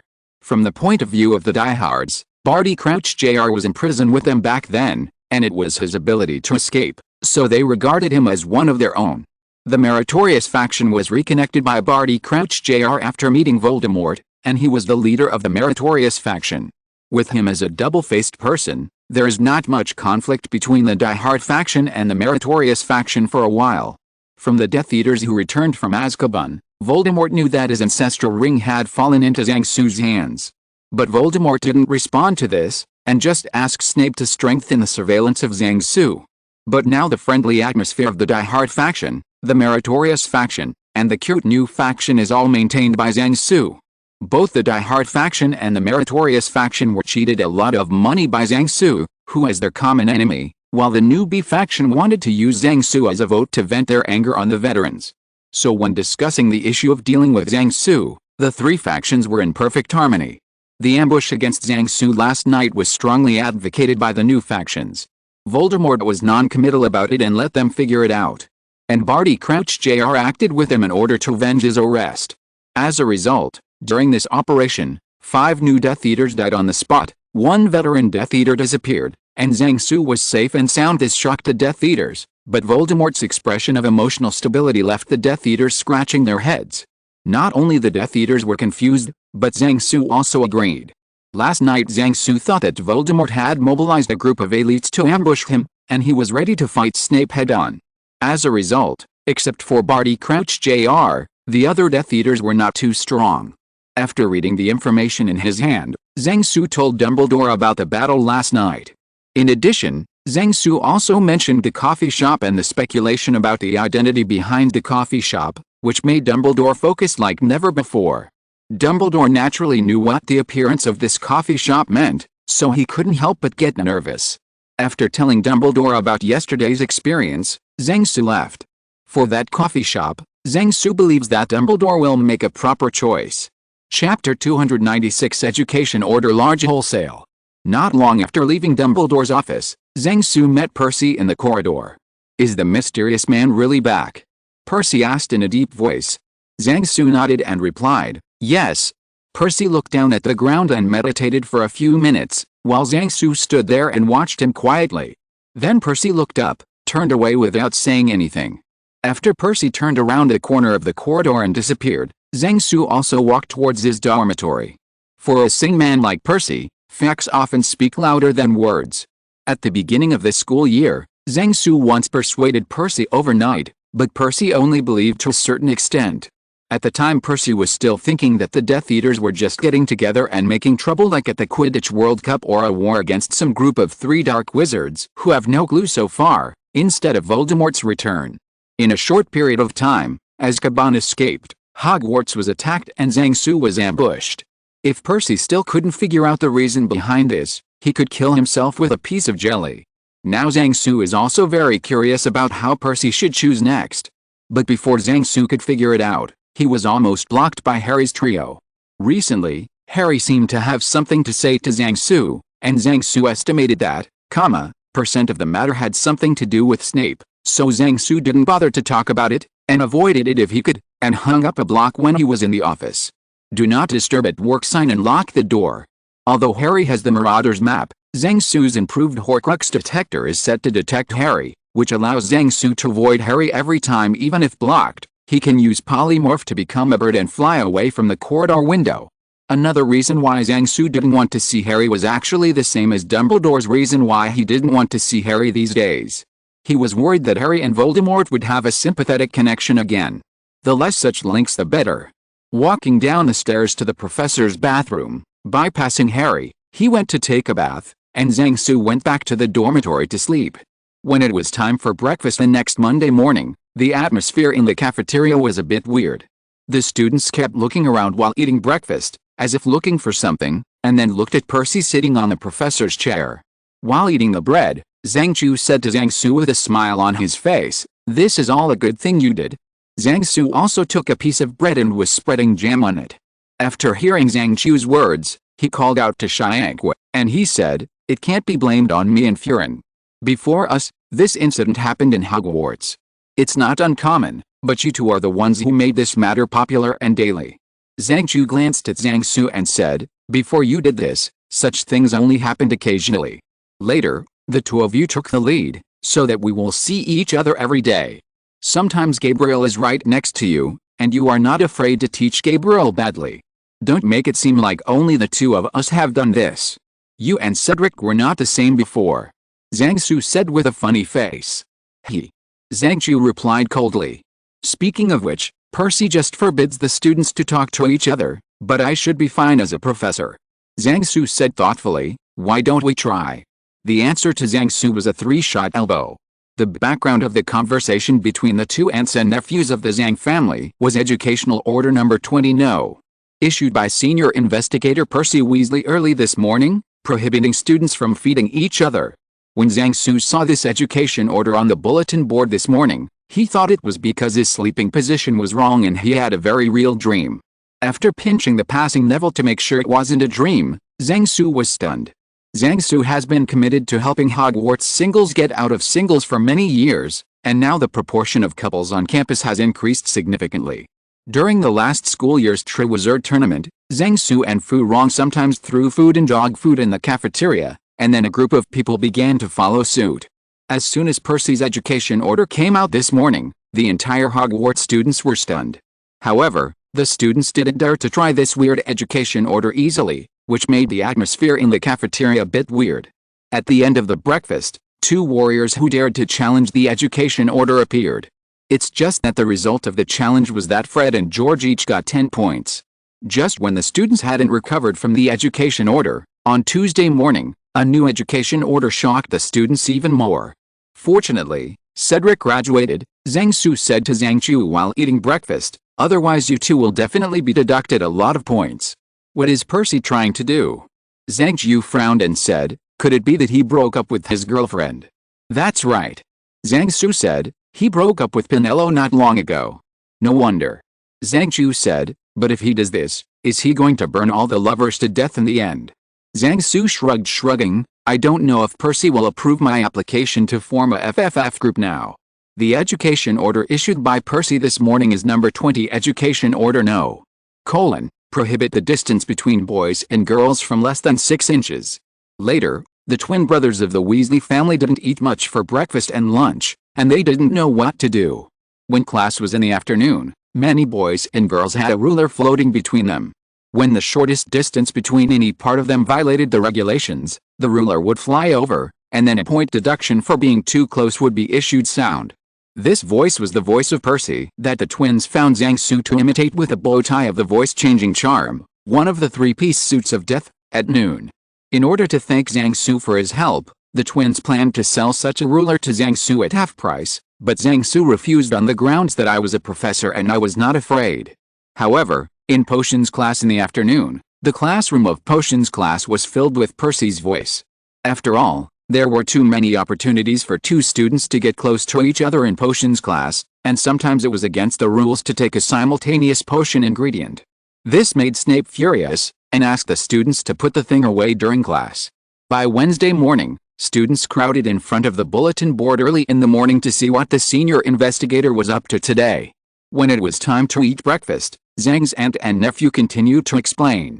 "What's the matter with today's education order?" Zhang Su asked.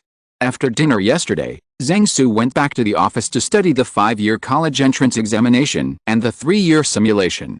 He is not very clear about the background of the latest education order. It is said that someone attacked Percy last night after using Polyjuice potion. Zhang Yu said. How did Percy know that the other party used compound decoction? Zhang Su asked in surprise. Although it takes time to make the compound decoction, it is not difficult to make, and the Pharmacists Association has a little stock in it. But it is still very difficult to tell whether the other party has taken compound decoction. Back then, Barty Crouch Jr. used compound decoction, even Dumbledore missed it. Why don't you know? Zhang Chu replied, otherwise, it would be impossible to explain why Percy was attacked by 3 Professors Dumbledore at the same time. There were so many pitfalls in this matter that Zhang Su didn't know where to start to vomit. Today's education order is Education Order number 30. It is forbidden to use magic to change the appearance of students. When brushing his teeth and washing his face early on Thursday, Zhang Su was thinking about what tricks Percy was going to play today. While eating breakfast, today's 2 commentators were scrambling for a basket of hot and fragrant pork buns that Zhang Su made in the kitchen last night. However, the students around were talking about it. Who did Professor Weasley offend? It should be those couples. I don't know who did it, put so many thorns in Professor Weasley's office, and made a mess of his office. Zhang Su, who snatched half of the barbecued pork buns, listened to the discussions of the students around him, and at the same time, he was also thinking about who was so capable of doing this. And recently potions classes don't use thorns, so many thorns have to be bought from outside the school. Who wants to spend money to trouble Percy? Percy naturally thought of this, and he couldn't guarantee that students would buy other more dangerous magical animals and throw them in his office in the future, so he issued several education orders this morning. Number 30 Education Order No. Students are prohibited from bringing magical animals that are not related to the curriculum into the castle. Number 30 Education Order No. Pets can only stay in the common room and dormitory, and owls can only stay in the owl house. Number 30 Education Order No. Require students to allow schools to check their owl mail for illegal contraband. Number 30 Education Order No. Students' owls must be labeled. Percy's educational order about checking students' owl emails offended many onlookers. Students still attach great importance to their privacy issues, and many senior students naturally don't want Percy to check the letters they wrote to their graduated couples. Zhang Su once inadvertently glanced at Zhang Chu's letter to Cedric, and the content of just a few lines made him feel so numb that he couldn't feel the pain Zhang Chu hammered him. As the saying goes, there are policies and there are countermeasures. Before the breakfast time was over, the students had already figured out a way to cheat Percy. That night, almost everyone in Hogwarts Castle faintly heard a loud noise. Not long after, Professor Percy Weasley, the senior investigator, was carried to the school infirmary. Madame Pomfrey complained that it was too noisy in Percy's office just now, which affected the rest of the students in the school infirmary, while preparing potions for Percy. But Percy, who had woken up from a coma at this time, could not hear Madame Pomfrey's complaints, and the blood flowed from his ears all the way to his neck. The next morning, number 30 No. Education Order was freshly released, prohibiting red raw letters. Chapter 297 The current situation of the House-Elf Rights Promotion Association. In the stove made of clay, the charcoal is burning quietly, only a little spark pops out occasionally, and a copper pot is placed on the stove to isolate the 2 incompatible existences of water and fire. At this moment, gold, wood, water, fire, and earth gathered together to form an unprecedented harmony.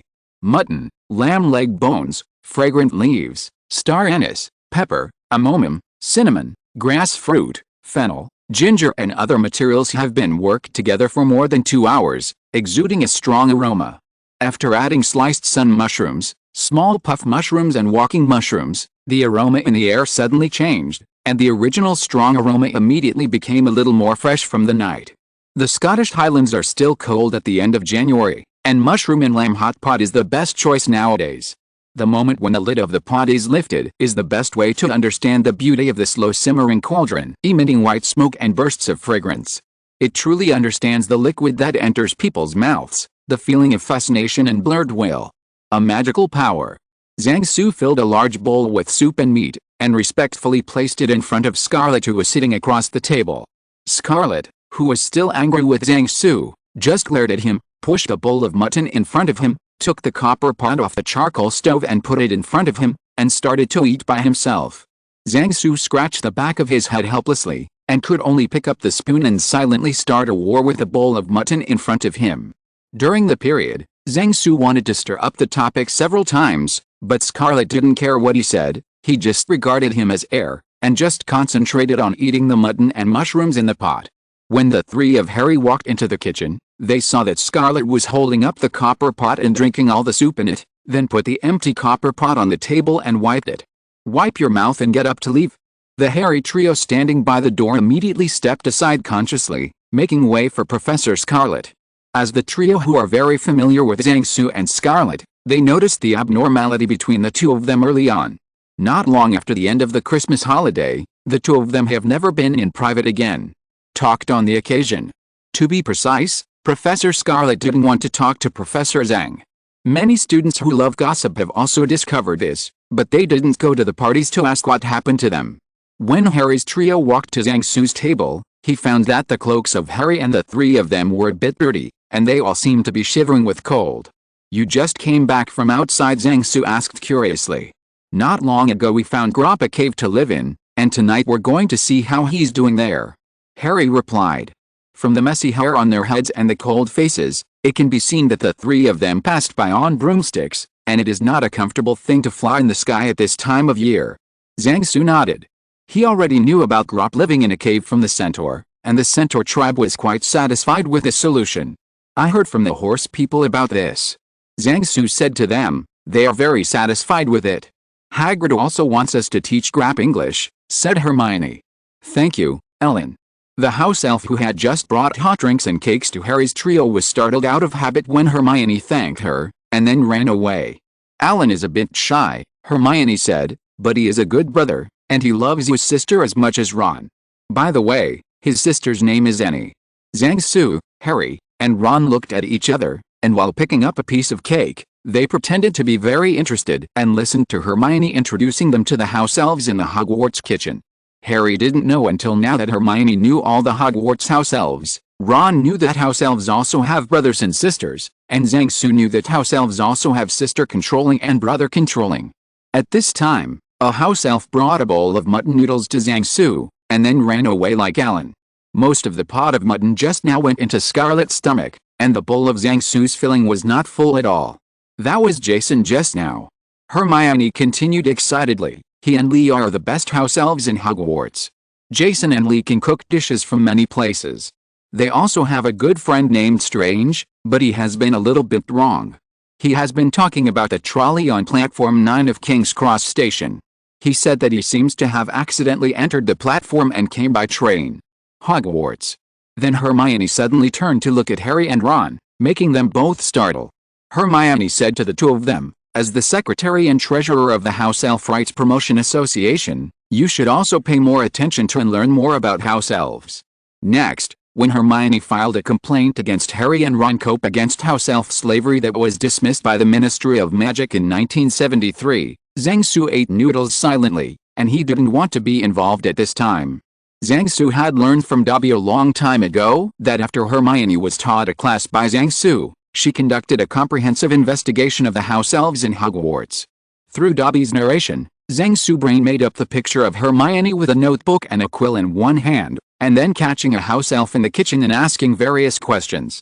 And the first house elf to be caught was the Alan just now, and he was also the house elf who was caught the most times by Hermione. It has to be said that Hermione's investigation work is very effective. Just getting to know all the house elves at Hogwarts is pretty amazing. Zhang Su himself is blind to house elves. Except for Dobby, Winky, and Creature, who have more contact with each other and have distinct characteristics, the other house elves look similar to him. Hermione not only knew all of them, but also established a set of files for them, recording their names, genders, ages, relatives, specialties, personalities and hobbies. Now the house elves are afraid of being asked all kinds of questions by Hermione, and everyone keeps her away. When Zhang Su finished eating the mutton noodles, Hermione was discussing with Harry and Ron about making new pillowcases for the house elves. Zhang Su, who finished the last sip of soup, was a little surprised, so he put down the bowl and asked, "It's just a pillowcase. I thought you would make clothes, hats, etc. for them." "That's for the future," Hermione said seriously. "It's too early to give them clothes now. The current task is to improve their working environment. First let them know how normal workers should be treated, then I plan to improve the house elves' accommodation." Zhang Su was relieved to see that Hermione didn't throw clothes at the house elves blindly and impulsively. Hermione's thoughts. Zhang Su also guessed a general idea, that is, he didn't know whether the house elves said it was easy to go from frugality to extravagance, but difficult to go from extravagance to frugality. "I'm going to give a lesson to the house elves next," said Hermione.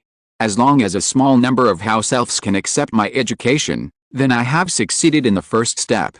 Zhang Su, Harry, and Ron were all startled by Hermione's next plan. Zhang Su glanced at Hermione. She is planning to start a house elf rights promotion workshop. Does she want the kitchen to surround the living room? Tonight, Hermione suddenly interrupted the topic on the house elf. Harry originally wanted to ask Zhang Su some questions, but he couldn't ask. Hermione, who is talking non-stop, is not easy to interrupt. Period. But Zhang Su didn't mind Hermione turning the topic on the house elves. After all, this matter sounded much more interesting than Harry's matter. If you're listening to this novel on a channel other than Fanfic World, it means they downloaded and uploaded it without effort. We cordially invite you to visit our channel, Mundo Fanfic Novelis. There you'll find the original version of this story, and you can explore many other novels of various genres. We're waiting for you to immerse yourself in a world of incredible novels. Chapter 298 DA Activities. So today is another Saturday night, and the temperature is starting to warm up. What is rare is that the full moon hangs high and the stars are shining brightly tonight. When Professor Percy Weasley, the senior investigator, banned the activities of the Defense Association, Harry Potter finally found a suitable place for everyone to carry out activities secretly: the maze. The magical animals and plants in the maze closed by Percy last year were basically removed, and most of the various organs were closed. Now it is just a maze composed of tree walls. Harry asked Hagrid how to enter the maze. At that time, in order for the professors to quickly enter the maze to rescue the unlucky warriors in case of accidents during the competition, many secret doors were set up on the tree wall of the maze. Now these secret doors have become the passages for the members of the Defense Association to enter the maze. So the Defense Association resumed its weekly activities in the open space where the Goblet of Fire was originally placed.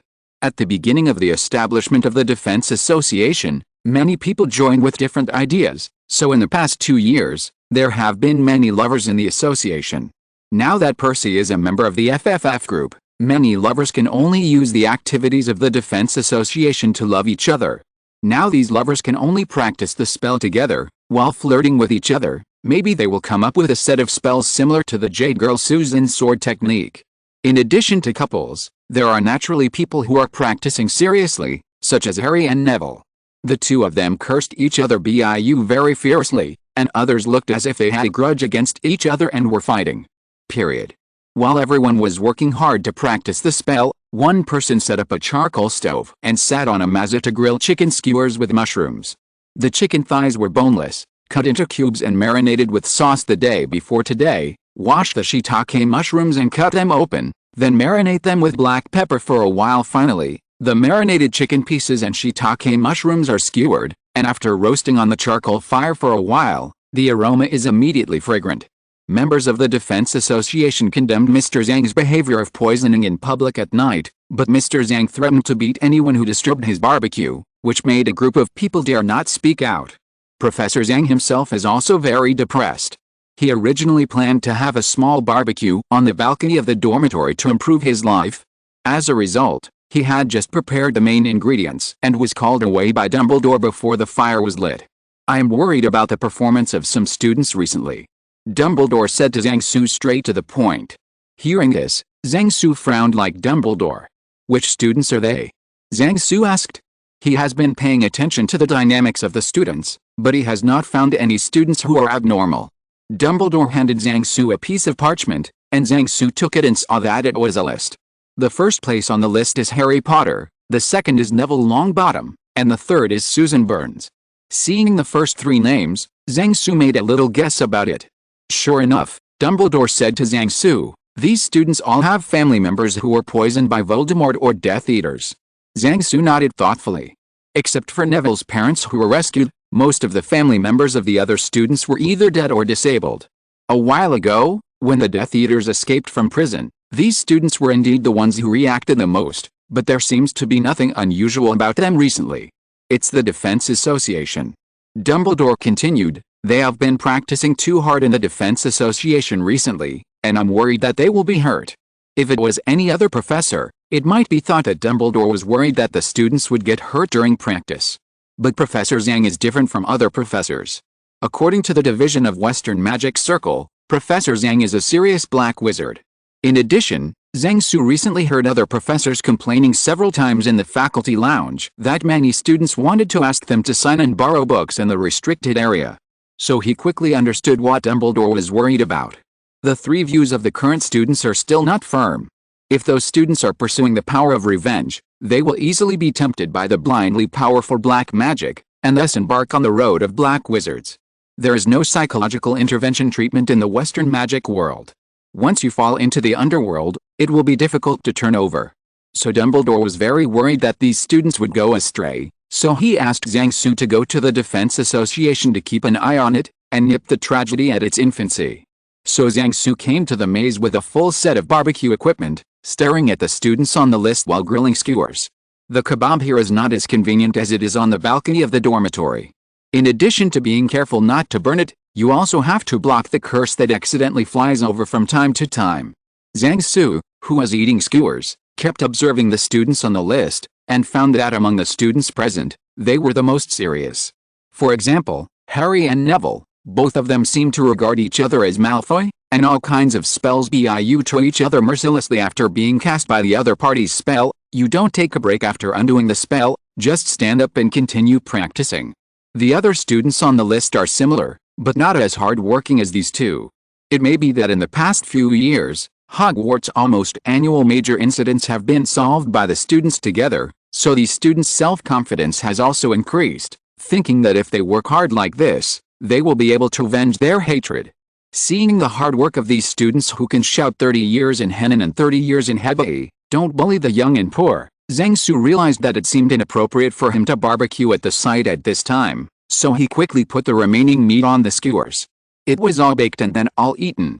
After packing up the barbecue props and cleaning his hands, Zhang Su walked to the middle of the field, clapped his hands vigorously, and shouted, "Everyone stop." Hearing Zhang Su's shout, the surrounding students stopped and began to surround Zhang Su to listen to what he had to say. After seeing all the people gathered, Zhang Su continued, "Next, I will play a small game with everyone." Yes, a small game with prizes. The surrounding students cheered when they heard that Zhang Su was going to play tricks. Seeing that everyone's emotions were getting up, Zhang Su said, "Everyone keep your voice down, so as not to attract our respected senior investigator." After a burst of laughter, Zhang Su continued, "Just now I saw that many students practiced very seriously, so I will compete with them one-on-one. If their performance in the competition satisfies me, I have something good to reward them." Then Zhang Su held up a stack of colorful paper money and said, "A voucher worth 1 galleon that can be used at Interesting Cafe, Honeyduke's, Lady Puttiff's Tea House, 3 Broomsticks Bar, Zonko's Joke Shop, etc." Now, some students cheered and jumped up, while many students shook their heads and sighed. Next week is Hogsmeade Week, and that day is Valentine's Day. If you can use the voucher you won from Zhang Su on a date, that face cannot be bought with a galleon. Under Zhang Su's command, the onlookers stood on both sides. "Harry, you should be the first," Zhang Su said to Harry Potter. Harry walked to the middle and posed for Zhang Su. "Remove your weapon degree remove your glasses." Chapter 299. The students also want to fool. Harry, who was suddenly blurred in front of his eyes, was taken aback for a moment, and then saw a white light flying towards him. Before Harry could react, he was hit by a spell, and then he jumped into the most dazzling dance amidst the laughter of the onlookers' folk custom. Harry stopped after dancing for less than a minute. Holding Harry's glasses in one hand and his wand in the other, Zhang Su said to Harry with a smile, "Harry, try fighting without glasses." Harry nodded, and repositioned his posture to attack Zhang Su. Zhang Su also controlled the intensity and frequency of his spellcasting to a level similar to Harry's normal level. After losing his glasses, the accuracy of Harry's spells decreased significantly. Zhang Su stood there motionless with several spells, and the spells flew past him. Fortunately, Harry's aim didn't deviate too much, and the onlookers didn't have to worry about their own safety. Moreover, the frequency of Harry's casting of spells without glasses has been reduced a lot. In the past, he could only cast 2 spells in the time he used to cast 3 spells. The most serious problem was defense. Zhang Su just sped up the frequency of casting spells a little bit, and Harry became flustered. It wasn't long before Harry was hardened by a petrifying spell. Harry's performance was not good just now. After losing his glasses, he panicked and couldn't even maintain his usual level, which made Zhang Su a little disappointed. After Zhang Su helped Harry undo the petrification spell, he returned his glasses to him. Zhang Su patted Harry on the shoulder and said in a low voice, "Don't rely too much on your glasses, learn to fight without them." Harry nodded. Zhang Su didn't know if he understood what he meant. "Neville, it's your turn," Zhang Su shouted. It has to be said that after a few years of physical recovery, his parents trained him, and then became a blockbuster in herbal medicine class, and then hooked up with Hannah's hard-working abo in the greenhouse. Neville's life trajectory is different from that in the plot. The whole person is full of energy. It is estimated that Voldemort will not look for him when he is looking for negative teaching materials. After fighting, Zhang Su discovered a characteristic that he hadn't found in Neville before, that is recklessness. Zhang Su didn't pay attention when he was watching from the sidelines. After fighting with Neville, Zhang Su realized that Neville was focusing on offense regardless of defense. Zhang Su used his transfiguration technique to conjure up 2 stone men on the ground, one left and one right, and rushed towards Neville, tossing Neville enough for a while. Just when Zhang Su was about to seize the opportunity to deal with Neville, he suddenly heard a burst of wind coming from behind his head. Zhang Su subconsciously lowered his head and dodged it, and then felt something flying past his head with his hair. Taking a closer look, it turned out to be the stone pillar that was originally placed in the center of the field to place the goblet of fire during today's event. A few students thought it was in the way, so they put it aside, and it turned out that the position of the stone pillar was behind Zhang Su. Just like Zhang Su's lighting technique, Neville's flying curse has already come to fruition with the help of Lave. Just now, Neville used the flying curse to use the stone pillar to intimidate Zhang Su. It has to be said that Neville's flying curse was used properly and beneficially. If Zhang Su hadn't listened to Baffing's words, he might have been knocked down. The contest between Zhang Su and Neville ended soon, and the surrounding crowd applauded. Zhang Su promised to give Neville a voucher after the contest with the others. With Neville as a role model, the students who were named next showed their enthusiasm, performed well in front of Zhang Su, and strived for prizes. Those students transformed well, and basically all performed a little bit brilliantly. Almost everyone got Zhang Su's promise to give them vouchers. After the competition with those students, it was getting late, so Zhang Su asked the students just now after some key observation objects stayed to receive vouchers. They let everyone break up. After the others left, Zhang Su observed them closely while handing out vouchers. As far as it looks now, these students have no trace of using black magic. After distributing the vouchers, Zhang Su asked them to gather together, and then said to them, "Just now I have been observing the people who participated in today's event, and all of you practiced the hardest." Perhaps because he was in a good mood after receiving the prize, Neville suddenly teased Zhang Su, "You are the one who works the least, Zhang." "I'm working hard too," Zhang Su said. "If I didn't work hard, my kebabs would have been snatched up by you." After they laughed for a while, Zhang Su said seriously, "I think everyone knows the reason for their hard work." As soon as Zhang Su finished speaking, all the smiling students fell silent. Only then did they realize that they were surrounded by classmates who had experienced the same situation as themselves.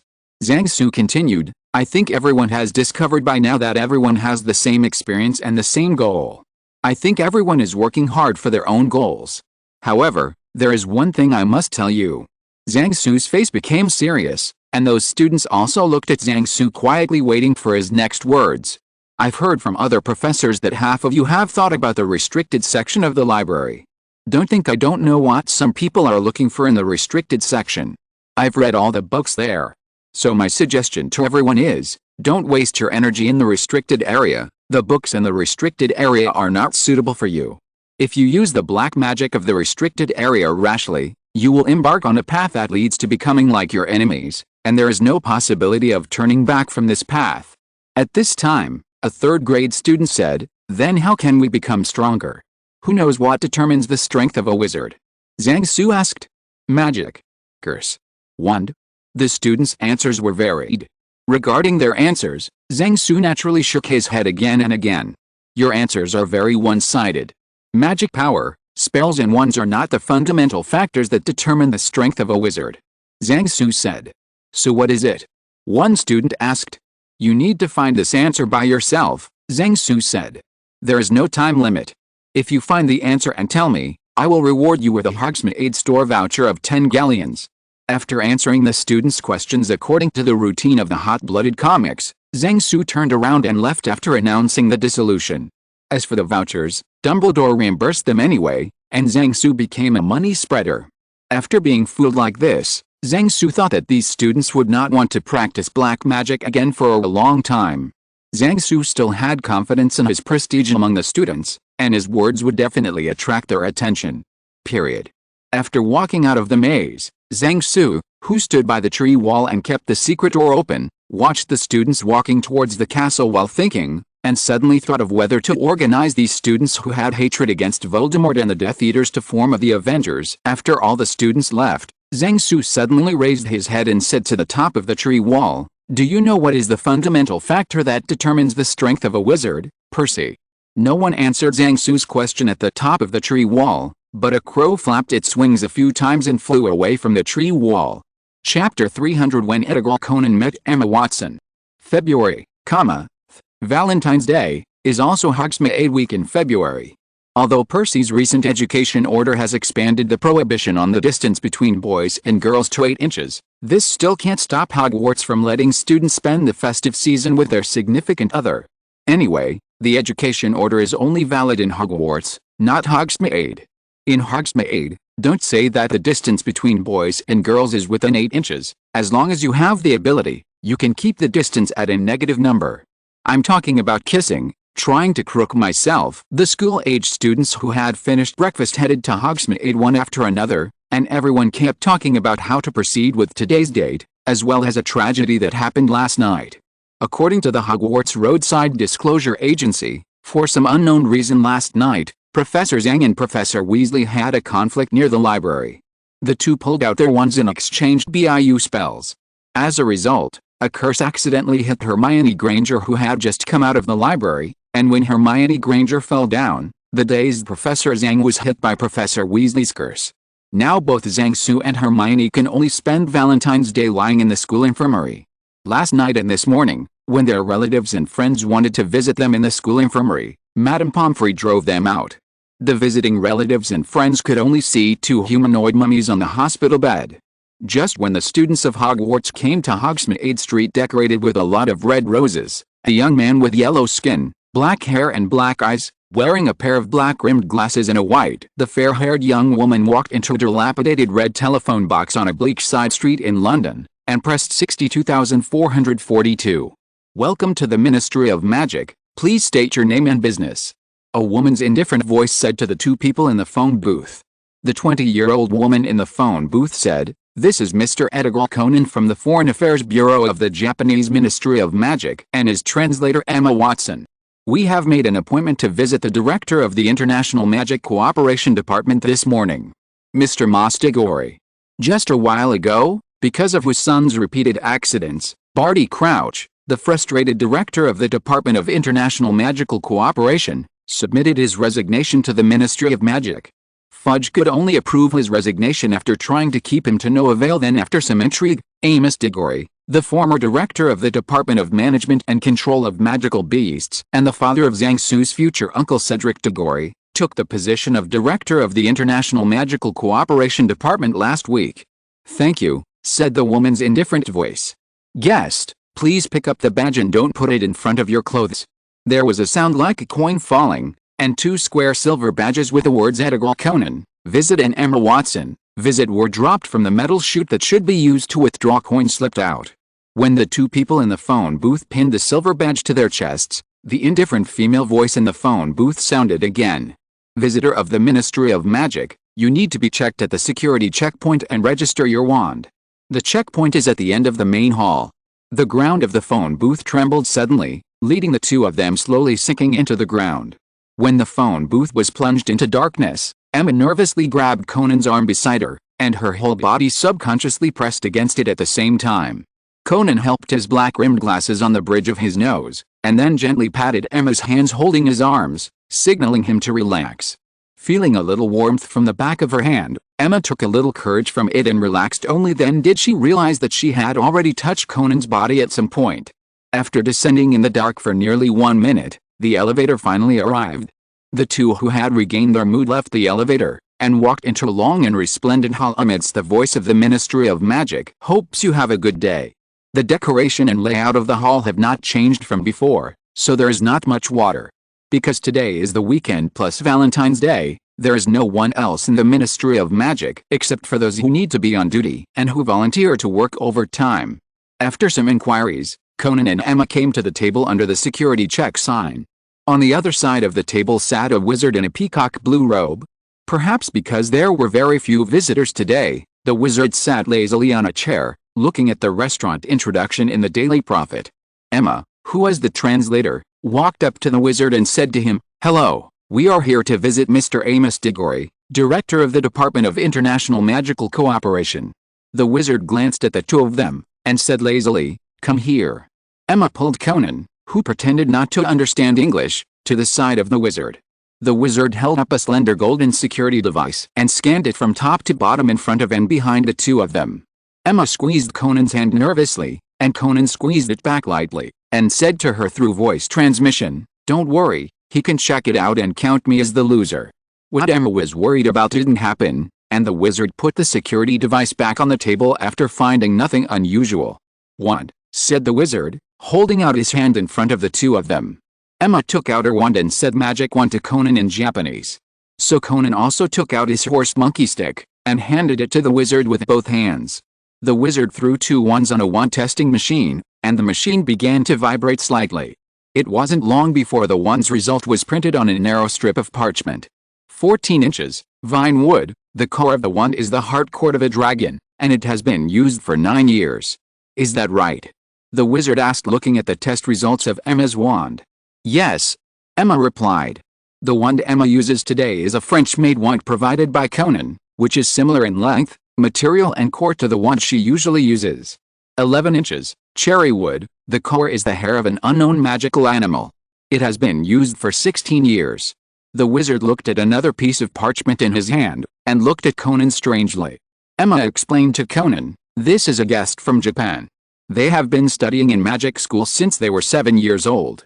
I heard him mention that his wand was made by Shu Yunwen, a famous Japanese wand master. The core of the wand is it's made from the hair of a magical creature called mermaid." Pretending to understand, the wizard stuck the parchment on a small brass nail, and handing them back his wand, said, "I've seen a lot of people from the East over the years. Wand material, this is not the strangest thing. Last year, a wizard who was also from the East said that the core of his wand was almost taken by his mother to make soup." After taking the wand, Conan bowed to thank the wizard. Although Emma didn't translate, the wizard knew that the other party was thanking him. Conan and Emma left the security checkpoint and walked to the elevator room, where there were more than 20 elevators blocked by elaborate golden grill doors. Perhaps it is more appropriate to call them magic ladders. Conan and Emma walked into an empty elevator and went straight to the 5th floor, the Department of International Magical Cooperation. The two easily found the office of the Director of the Department of International Magical Cooperation. End of this chapter. Thank you very much for reaching the end. Don't forget to like. Looking for more exclusive content and immediate access? Subscribe to our Patreon. Remember, every like, subscription, or donation encourages us to continue. Thanks to everyone. See you in the next video.